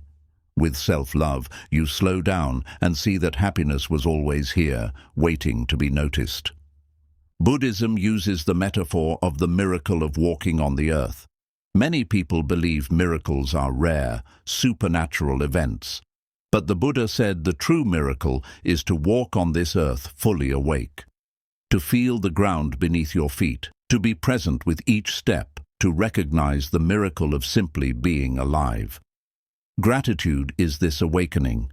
Self-love makes it possible because when you love yourself, you no longer rush past your life.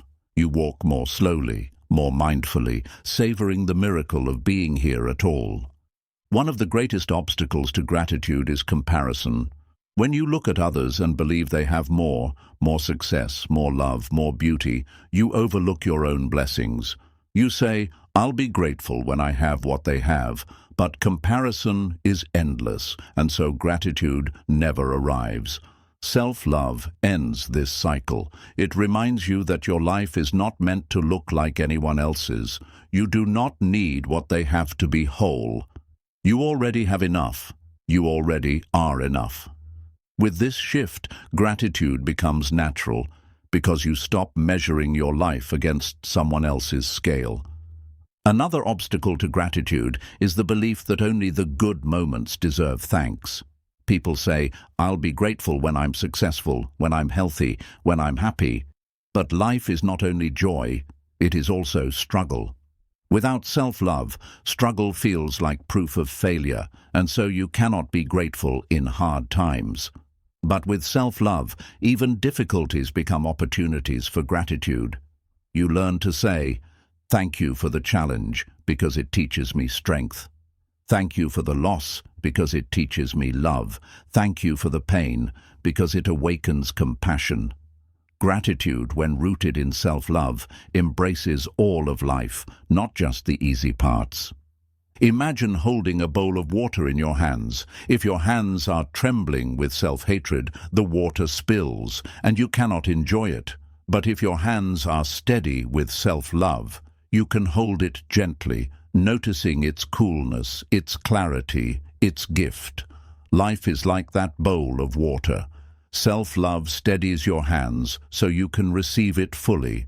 Gratitude flows naturally when you hold life with gentleness instead of judgment. There is also a profound connection between gratitude and healing. Many people believe they cannot be grateful until they are fully healed. But often, gratitude itself is what heals. When you begin to notice what is good, even in the midst of pain, your mind and heart soften.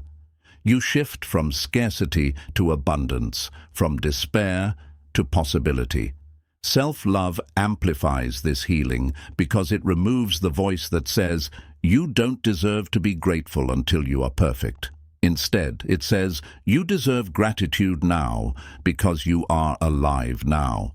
Gratitude also strengthens relationships. Without self-love, you may constantly seek from others approval, attention, reassurance, without appreciating what they already give. You take love for granted because you are too focused on what you lack. With self-love, however, you begin to appreciate others more deeply. You recognize their kindness, their presence, their efforts. Gratitude deepens connection, and self-love makes that gratitude possible because you are no longer blinded by scarcity. One of the most beautiful aspects of gratitude is that it multiplies what it touches. When you love yourself and practice gratitude, even small joys feel abundant. A simple meal feels like a feast. A moment of silence feels like peace. A kind word feels like treasure. Without gratitude, nothing is enough. With gratitude, everything is enough. This is the alchemy of self-love and mindfulness.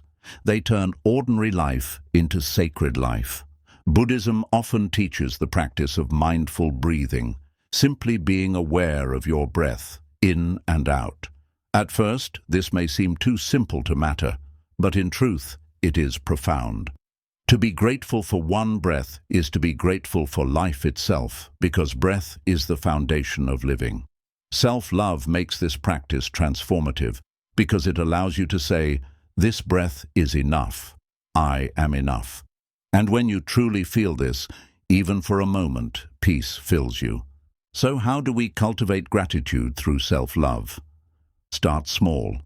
Each day, pause and notice 3 things you are grateful for. Not grand achievements, but simple gifts. The warmth of sunlight, the taste of food, the sound of laughter. Then, extend gratitude inward.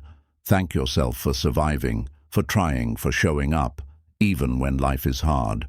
Over time, these practices train your mind to return to the present with love instead of criticism. It is also helpful to reframe difficult moments. When something goes wrong, instead of immediately lamenting, pause and ask, "What is this teaching me? How is this shaping me?" Gratitude does not mean denying pain. It means finding meaning within it. Self-love supports this by preventing self-blame. Instead of saying, "This is happening because I'm unworthy," you say, "This is happening and I am still worthy, and I can still find gratitude within it." In the end, gratitude is not about waiting for perfect conditions. It is about awakening to the gifts already here. Self-love teaches you to see those gifts because it quiets the voice of lack and amplifies the voice of abundance. It reminds you that every moment is precious, that even your breath is a miracle, and that your very existence is worthy of thanks. Remember this. Life is not waiting to give you joy in the future. It is offering joy now, in each moment, if only you pause to see it. Self-love opens your eyes to this truth. It transforms impatience into presence, scarcity into abundance, and restlessness into peace. And with gratitude, your life becomes not a race to somewhere else, but a celebration of where you are. Self-love teaches you to let go of control and trust the flow of life. One of the greatest sources of human suffering is the constant attempt to control life. We want things to unfold according to our plans, people to behave according to our expectations, and outcomes to match our desires. When life cooperates, we feel at ease. When it doesn't, we suffer. This obsession with control is natural. It arises from the mind's need for certainty, safety, and stability. But it is also exhausting because life cannot be controlled. No matter how much we plan, predict, or prepare, change will come, people will surprise us, and outcomes will often differ from what we imagined. Buddhism teaches us that clinging is the root of suffering. Clinging to pleasure, clinging to permanence, clinging to control, these are the habits that bind us. The more we cling, the more anxious we become, because life will never obey our grasp. Trying to control reality is like trying to hold water in your fist. The tighter you squeeze, the more it slips away. And yet, many people live their entire lives in this struggle, tightening their grip, exhausting themselves in a battle they cannot win. Without self-love, this need for control becomes even more desperate. When you do not trust yourself, you cannot trust life. You believe that unless you manipulate every detail, everything will collapse. You fear uncertainty because you secretly believe you are not strong enough to handle it. And so you try to manage, predict, and control not only your own path, but also the paths of others. This creates tension in relationships, stress in daily life, and deep inner restlessness. But when you cultivate self-love, you begin to release this grip. Self-love teaches you that you do not need to control everything in order to be safe, because your safety comes from within. It reminds you that no matter what happens, you will not abandon yourself. You will care for yourself through storms, adapt to changes, and meet uncertainty with resilience. With this inner foundation, you stop clinging desperately to control and start trusting the natural flow of life. Imagine a river flowing through a valley. Without self-love, you are like someone standing in the middle of the river, trying to push the water backward with your hands. The current is too strong, and you exhaust yourself fighting it. But with self-love, you climb onto a boat and allow the river to carry you. You may steer lightly when needed, but you no longer resist the flow. You trust that the river is leading you where you need to go. This is what it means to let go of control, to stop resisting life and begin trusting it. Letting go of control does not mean giving up responsibility. You still make choices, set intentions, and take action. But you release the illusion that you can control outcomes. You plant seeds, but you do not command the rain. You walk the path, but you do not dictate the terrain. Without self-love, releasing outcomes feels terrifying because you rely on results to prove your worth. With self-love, you can release outcomes peacefully because your worth is already secure. One of the most common areas where people cling to control is in relationships. Without self-love, you may try to control how others see you, how they treat you, or even how they live their lives.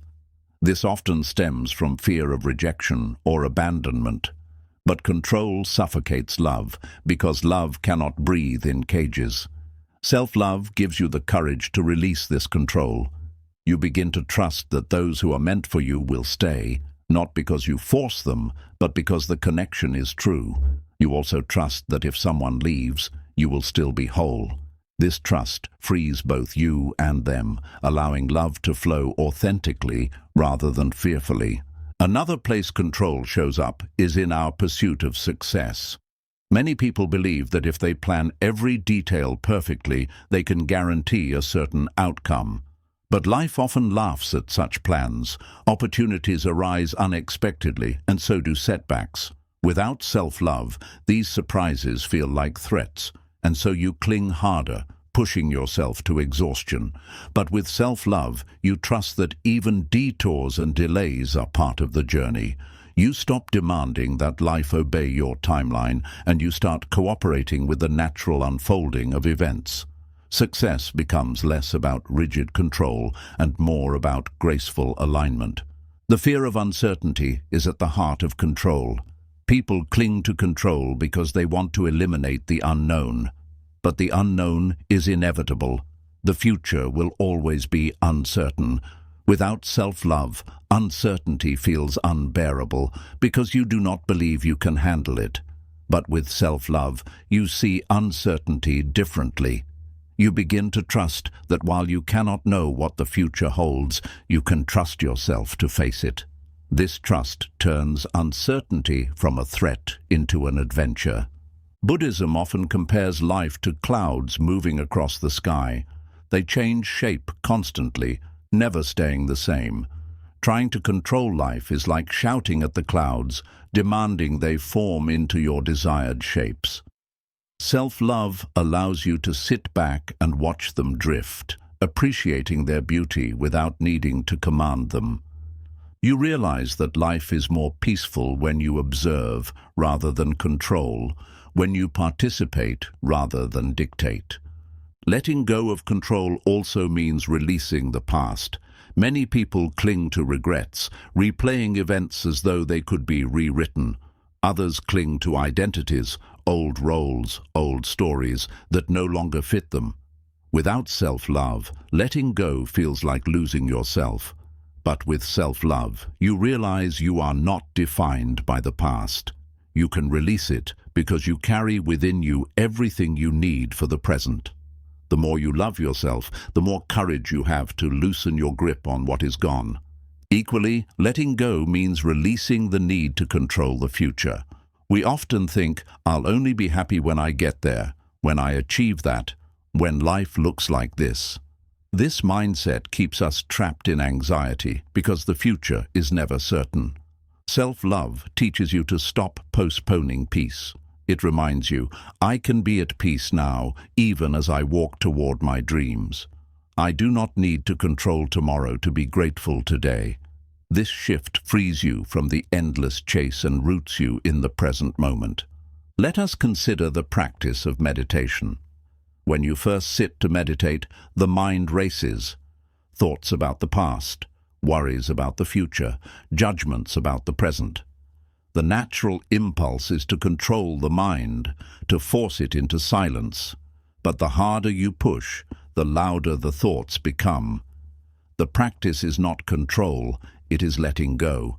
You watch the thoughts arise and pass, like clouds in the sky, without clinging to them. This is the essence of letting go in life as well. Self-love helps you do this because it gives you the patience and gentleness to sit with yourself without judgment. Another layer of control lies in perfectionism. Many people try to control life by making themselves flawless, believing that if they never make mistakes, nothing will go wrong. But perfectionism is another illusion. No matter how carefully you try to control yourself, you will still stumble. Without self-love, every stumble feels catastrophic. But with self-love, you accept your humanity. You realize you do not need to be perfect to be safe, to be loved, or to be enough. Releasing control becomes easier when you release perfection. So how do we practice letting go of control through self-love? Begin by noticing where you cling. Do you replay conversations, trying to control what others think of you? Do you obsess over outcomes, trying to force life into your timeline? Do you micromanage yourself or others? When you notice these patterns, pause, breathe. Remind yourself, I cannot control everything, but I can trust myself to handle what comes. This affirmation, repeated daily, begins to soften the grip of control. Another practice is surrender. Each day, set your intention, take your actions, and then consciously release the outcome. Say to yourself, I have done what I can. Now I trust life to unfold as it will. Self-love supports this, because it assures you that even if things do not go as planned, you will still be worthy, you will still be enough, and you will still be safe within yourself. Ultimately, letting go of control is an act of trust. Not blind trust in life alone, but deep trust in yourself. It is the recognition that you cannot command the river, but you can trust your ability to float, swim, and flow with it. Without self-love, this trust is impossible. With self-love, it becomes natural. You no longer need to cling desperately because you know that whatever comes, you will not abandon yourself. Remember this, life is not meant to be controlled, it is meant to be lived. The more you cling, the more you suffer. The more you release, the more you find peace.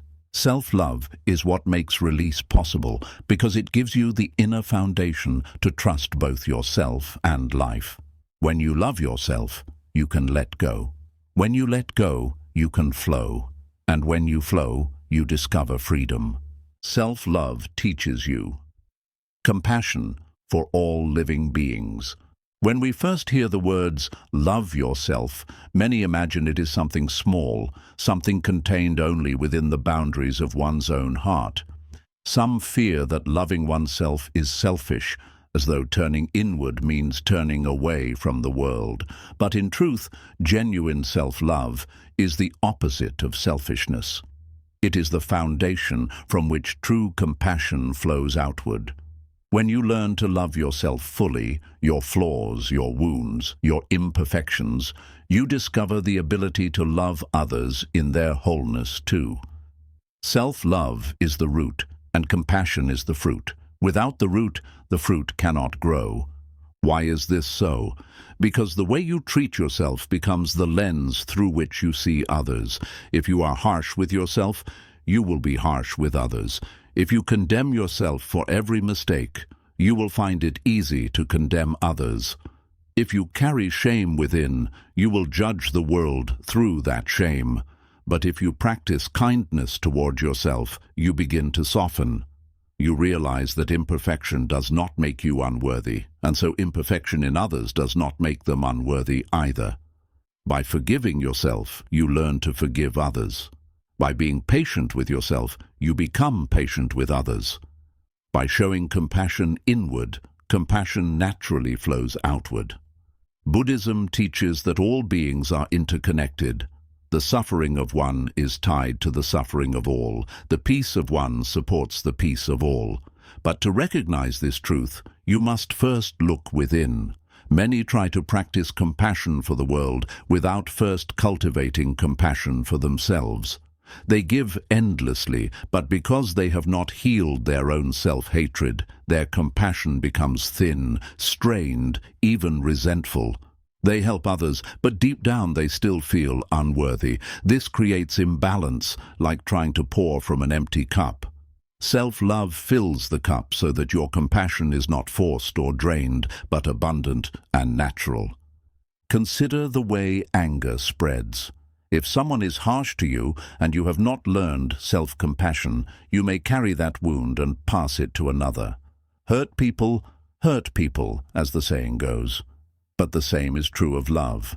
When you treat yourself with gentleness, you heal your own wounds instead of spreading them. That healing ripples outward. Loved people love people. Compassion begins with you, but it does not end with you.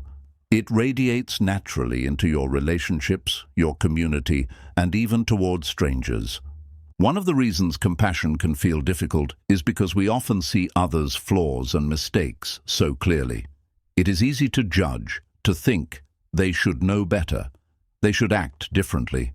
But if you reflect honestly, you will see that you too have stumbled. You too have acted out of ignorance, fear, or pain. When you practice self-love, you remember that your mistakes did not erase your worth, and this realization allows you to see others differently. You begin to understand that behind every harmful act lies suffering.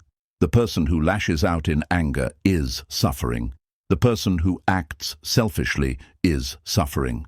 Compassion becomes possible when you see beyond the act and recognize the wound beneath it. And this ability comes from first having seen your own wounds with compassion. Imagine standing before a mirror. If you hate your reflection, you carry that energy into the world. You see fault everywhere, because the fault within blinds you. But when you look into the mirror with love, accepting yourself fully, the way you see others shifts too. You see humanity instead of fault, vulnerability instead of failure. Self-love polishes the mirror of perception so that compassion becomes clear.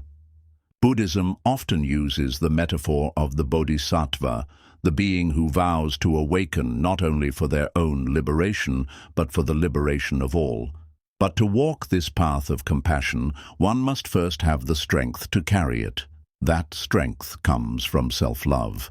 The bodhisattva does not neglect themselves. They cultivate wisdom, kindness, and stability within so that they can serve without burning out.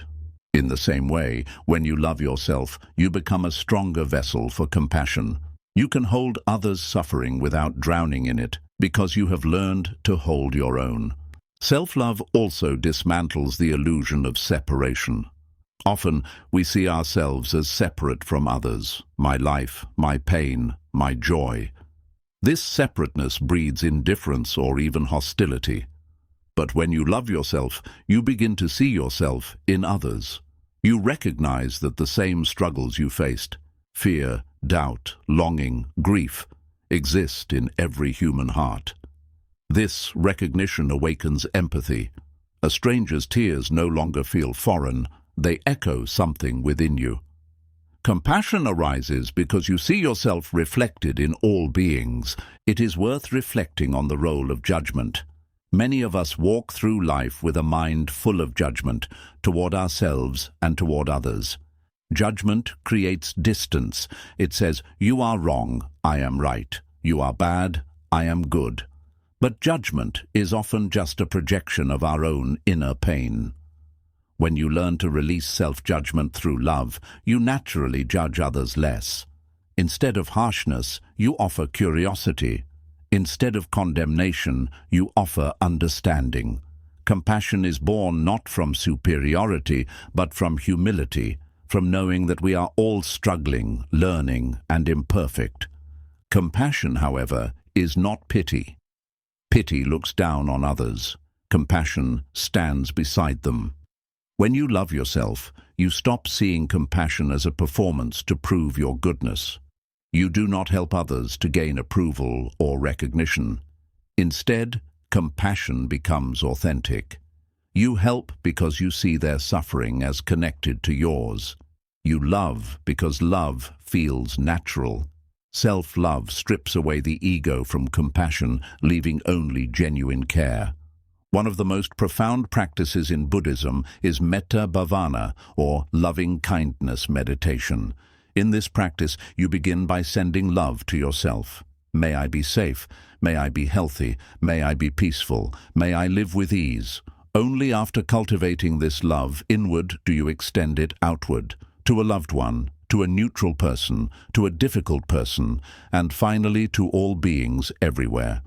The structure of this practice reveals a truth. Compassion begins with self-love.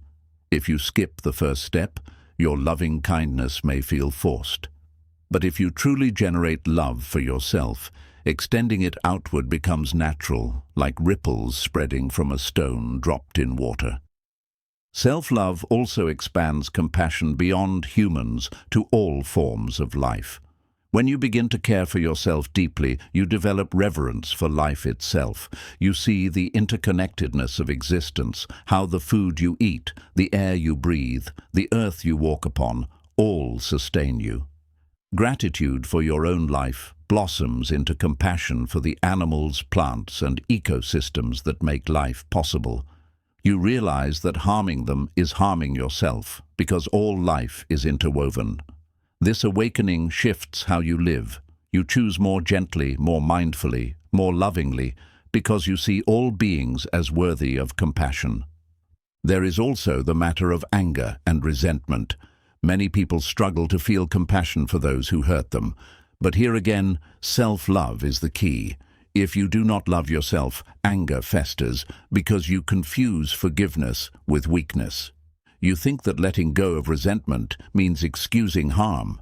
But when you love yourself, you see forgiveness differently. You forgive not to deny the harm, but to free yourself from the poison of hatred. And in this freedom, compassion becomes possible, even for those who caused you pain. You begin to see their ignorance, their suffering, their humanity. Compassion does not excuse their actions, but it releases your heart from chains. Consider the metaphor of a candle. A candle that burns brightly does not diminish when it lights another flame. Instead, the light multiplies. Self-love is your flame. Without it, you struggle to share warmth because you are dim and depleted. With it, you can ignite countless candles without fear of losing your own light. This is the essence of compassion, love so full within you that it naturally extends outward, multiplying without end. Compassion also requires boundaries, and this too comes from self-love. Many confuse compassion with self-sacrifice, giving until nothing remains. But this is unsustainable. True compassion honors both self and other. It recognizes that saying no can be compassionate if it prevents harm. Self-love helps you discern when giving is healthy and when it becomes destructive. It ensures that your compassion is rooted in wisdom, not in martyrdom. Ultimately, self-love teaches you that compassion is not limited. Love is not a pie that runs out if you give too many slices away.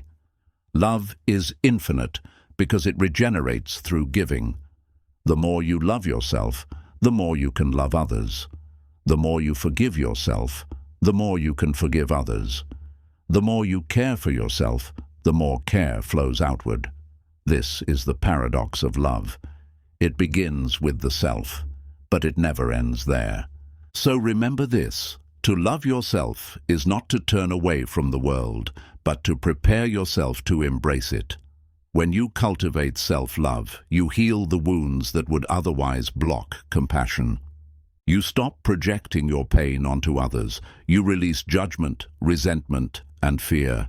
You become a vessel of love, overflowing naturally into the world. And in that overflow, compassion for all living beings arises, not as a duty, not as a performance, but as the most natural expression of a heart that is whole. It is worth noting that silence does not mean withdrawal from the world. It does not mean never speaking, never acting, never engaging. Rather, it means cultivating an inner stillness that remains even in the midst of activity. You may be surrounded by noise, but within, you carry silence. This inner silence allows you to act from peace rather than reactivity, from wisdom rather than fear.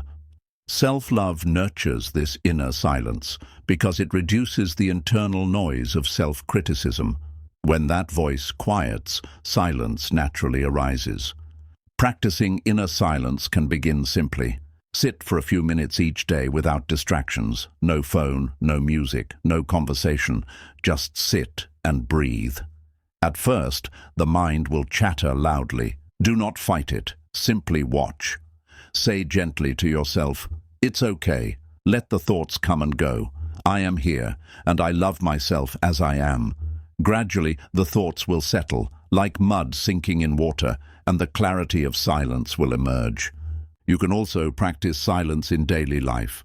When walking, turn off distractions and listen to the sounds of nature, the wind in the trees, the birds singing, the rhythm of your footsteps. When eating, turn off the television and savor the silence of the meal, the taste, the texture, the gratitude. When with others, allow moments of quiet without rushing to fill them. These small practices cultivate inner silence, which over time becomes a deep well of peace. In the end, the power of silence is that it connects you to your true self. Beneath the noise of the world and the chatter of the mind, you are already whole, already peaceful, already free. Silence reveals this truth. Self-love is the doorway that allows you to enter. Without it, silence feels unbearable. With it, silence becomes the greatest gift. Remember this: the world will always have noise, but you do not need to be consumed by it. You can carry silence within you, like a steady flame in the wind. When you love yourself, you trust that silence is not emptiness, but fullness, not loneliness, but connection, not weakness, but strength. Self-love teaches you to enter silence without fear, to rest in its peace, and to let it guide you. And in that silence, you discover the universe within.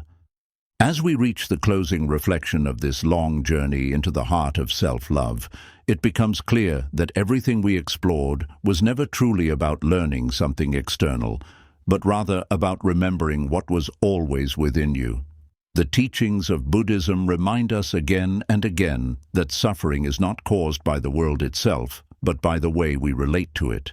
And one of the greatest shifts you can ever make is the way you relate to yourself. When you learn to embrace yourself, to honor your own humanity, to forgive your mistakes, to nurture your wounds, and to see yourself with the same eyes of compassion that the Buddha taught us to extend to all beings, then you realize that the very key to transformation was in your hands all along. Life stops feeling like a battlefield of expectations and disappointments, and instead it becomes a sacred journey of awakening where every experience, whether joyful or painful, is an invitation to love deeper, to grow wider, and to expand your consciousness beyond the narrow limits of fear and self-criticism. Think back to how many times in your life you searched for validation from others, hoping someone's approval would finally make you feel enough. How many moments did you wait for a relationship, a job, or recognition from the world to give you worth? And yet, each time, the satisfaction was fleeting, slipping through your fingers like water. Why? Because true worth cannot be given from the outside. The Buddha said that just as a candle cannot burn without fire, man cannot live without a spiritual life. And part of that spiritual life begins with the ability to look in the mirror, see all your imperfections and scars, and still whisper, "I am enough, I am worthy, I am loved." Without this, no amount of praise will satisfy, but with this, even in silence, you will feel complete. The journey of self-love is not selfishness. This is one of the greatest misunderstandings. Many people confuse self-love with self-indulgence or arrogance, but real self-love is quiet, humble, and deeply kind. It does not scream for attention, nor does it place you above others. Rather, it roots you in balance so that you can give without exhaustion, serve without resentment, and forgive without bitterness. Imagine a tree. If its roots are dry, it cannot provide shade or fruit, but when it nourishes itself deeply, its branches expand wide, offering shelter to all beings around it. This is the image of a human being who loves themselves. They become a refuge for others. And isn't this what the Buddha himself embodied? He did not reject himself, nor did he drown in guilt for being human. Instead, he sat under the Bodhi tree with full presence, embracing his own struggles, temptations, and fears. By doing so, he awakened not only to his own liberation, but also to the interconnected liberation of all beings. His journey was not separate from self-love. It was the greatest act of it, because it recognized that awakening is not abandoning yourself, but seeing yourself clearly and compassionately until no separation remains between you and the world. In your own daily life, self-love will not always appear as grand spiritual realizations. Sometimes it will be as simple as allowing yourself to rest when your body is tired instead of pushing through with cruelty.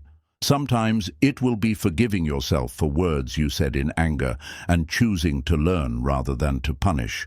Sometimes it will be waking up in the morning, placing your hand on your chest, and thanking your heart for beating tirelessly through every storm you have endured. These small acts are not trivial. They are sacred rituals of honoring your existence, and with each one, you soften the walls of self-hatred, you dissolve the illusions of unworthiness, and you return to the simple truth that you are a human being, alive in this very moment, and that is already a miracle. The more you practice this, the more you will notice the ripple effect. You will begin to treat others differently. You will listen more patiently, because you no longer carry the weight of your own unhealed judgment.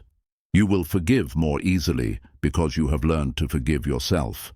You will give without losing yourself, because your well of love is replenished from within. And you will no longer fear loneliness, because you will realize that you are never alone when you are at home within your own heart. From this place, relationships blossom not from desperation, but from abundance. Work becomes not a way to prove your worth, but a way to express your inner values. And life itself transforms into an unfolding dance of love and awareness. When you doubt, remember this: even the lotus, the most beautiful of flowers, grows in the mud. Your past, your mistakes, your pain, none of these disqualify you from love. They are the mud that nourishes your growth. Without them, you could not bloom. Self-love does not mean denying your shadows. It means embracing them as part of your wholeness. To walk the Buddhist path is not to become flawless, but to awaken to the perfection of your imperfection, to see the sacred even in your struggles, and to honor your journey with gentleness. So, as this teaching draws to a close, take a deep breath. Place your hand upon your heart. Feel the rhythm of life pulsing inside you, the same life that flows through rivers, through trees, through every creature that breathes. You are part of this vast web of existence, not separate, not broken, but beautifully alive. If you can learn to treat yourself with the same reverence you would treat a holy temple, if you can bow inward with the same humility you would show a great teacher, then you will discover that enlightenment is not far away. It begins here, in this moment, with how you love yourself. Carry this truth into your days. The way you love yourself becomes the way you experience the world. If you choose harshness, the world will appear cruel. If you choose kindness, the world will reflect compassion. If you choose to believe you are unworthy, no amount of success will satisfy you. But if you choose to honor your own heart, you will see beauty in every sunrise, wisdom in every hardship, and love in every corner of existence. And so, let this be your practice, not just today, but always.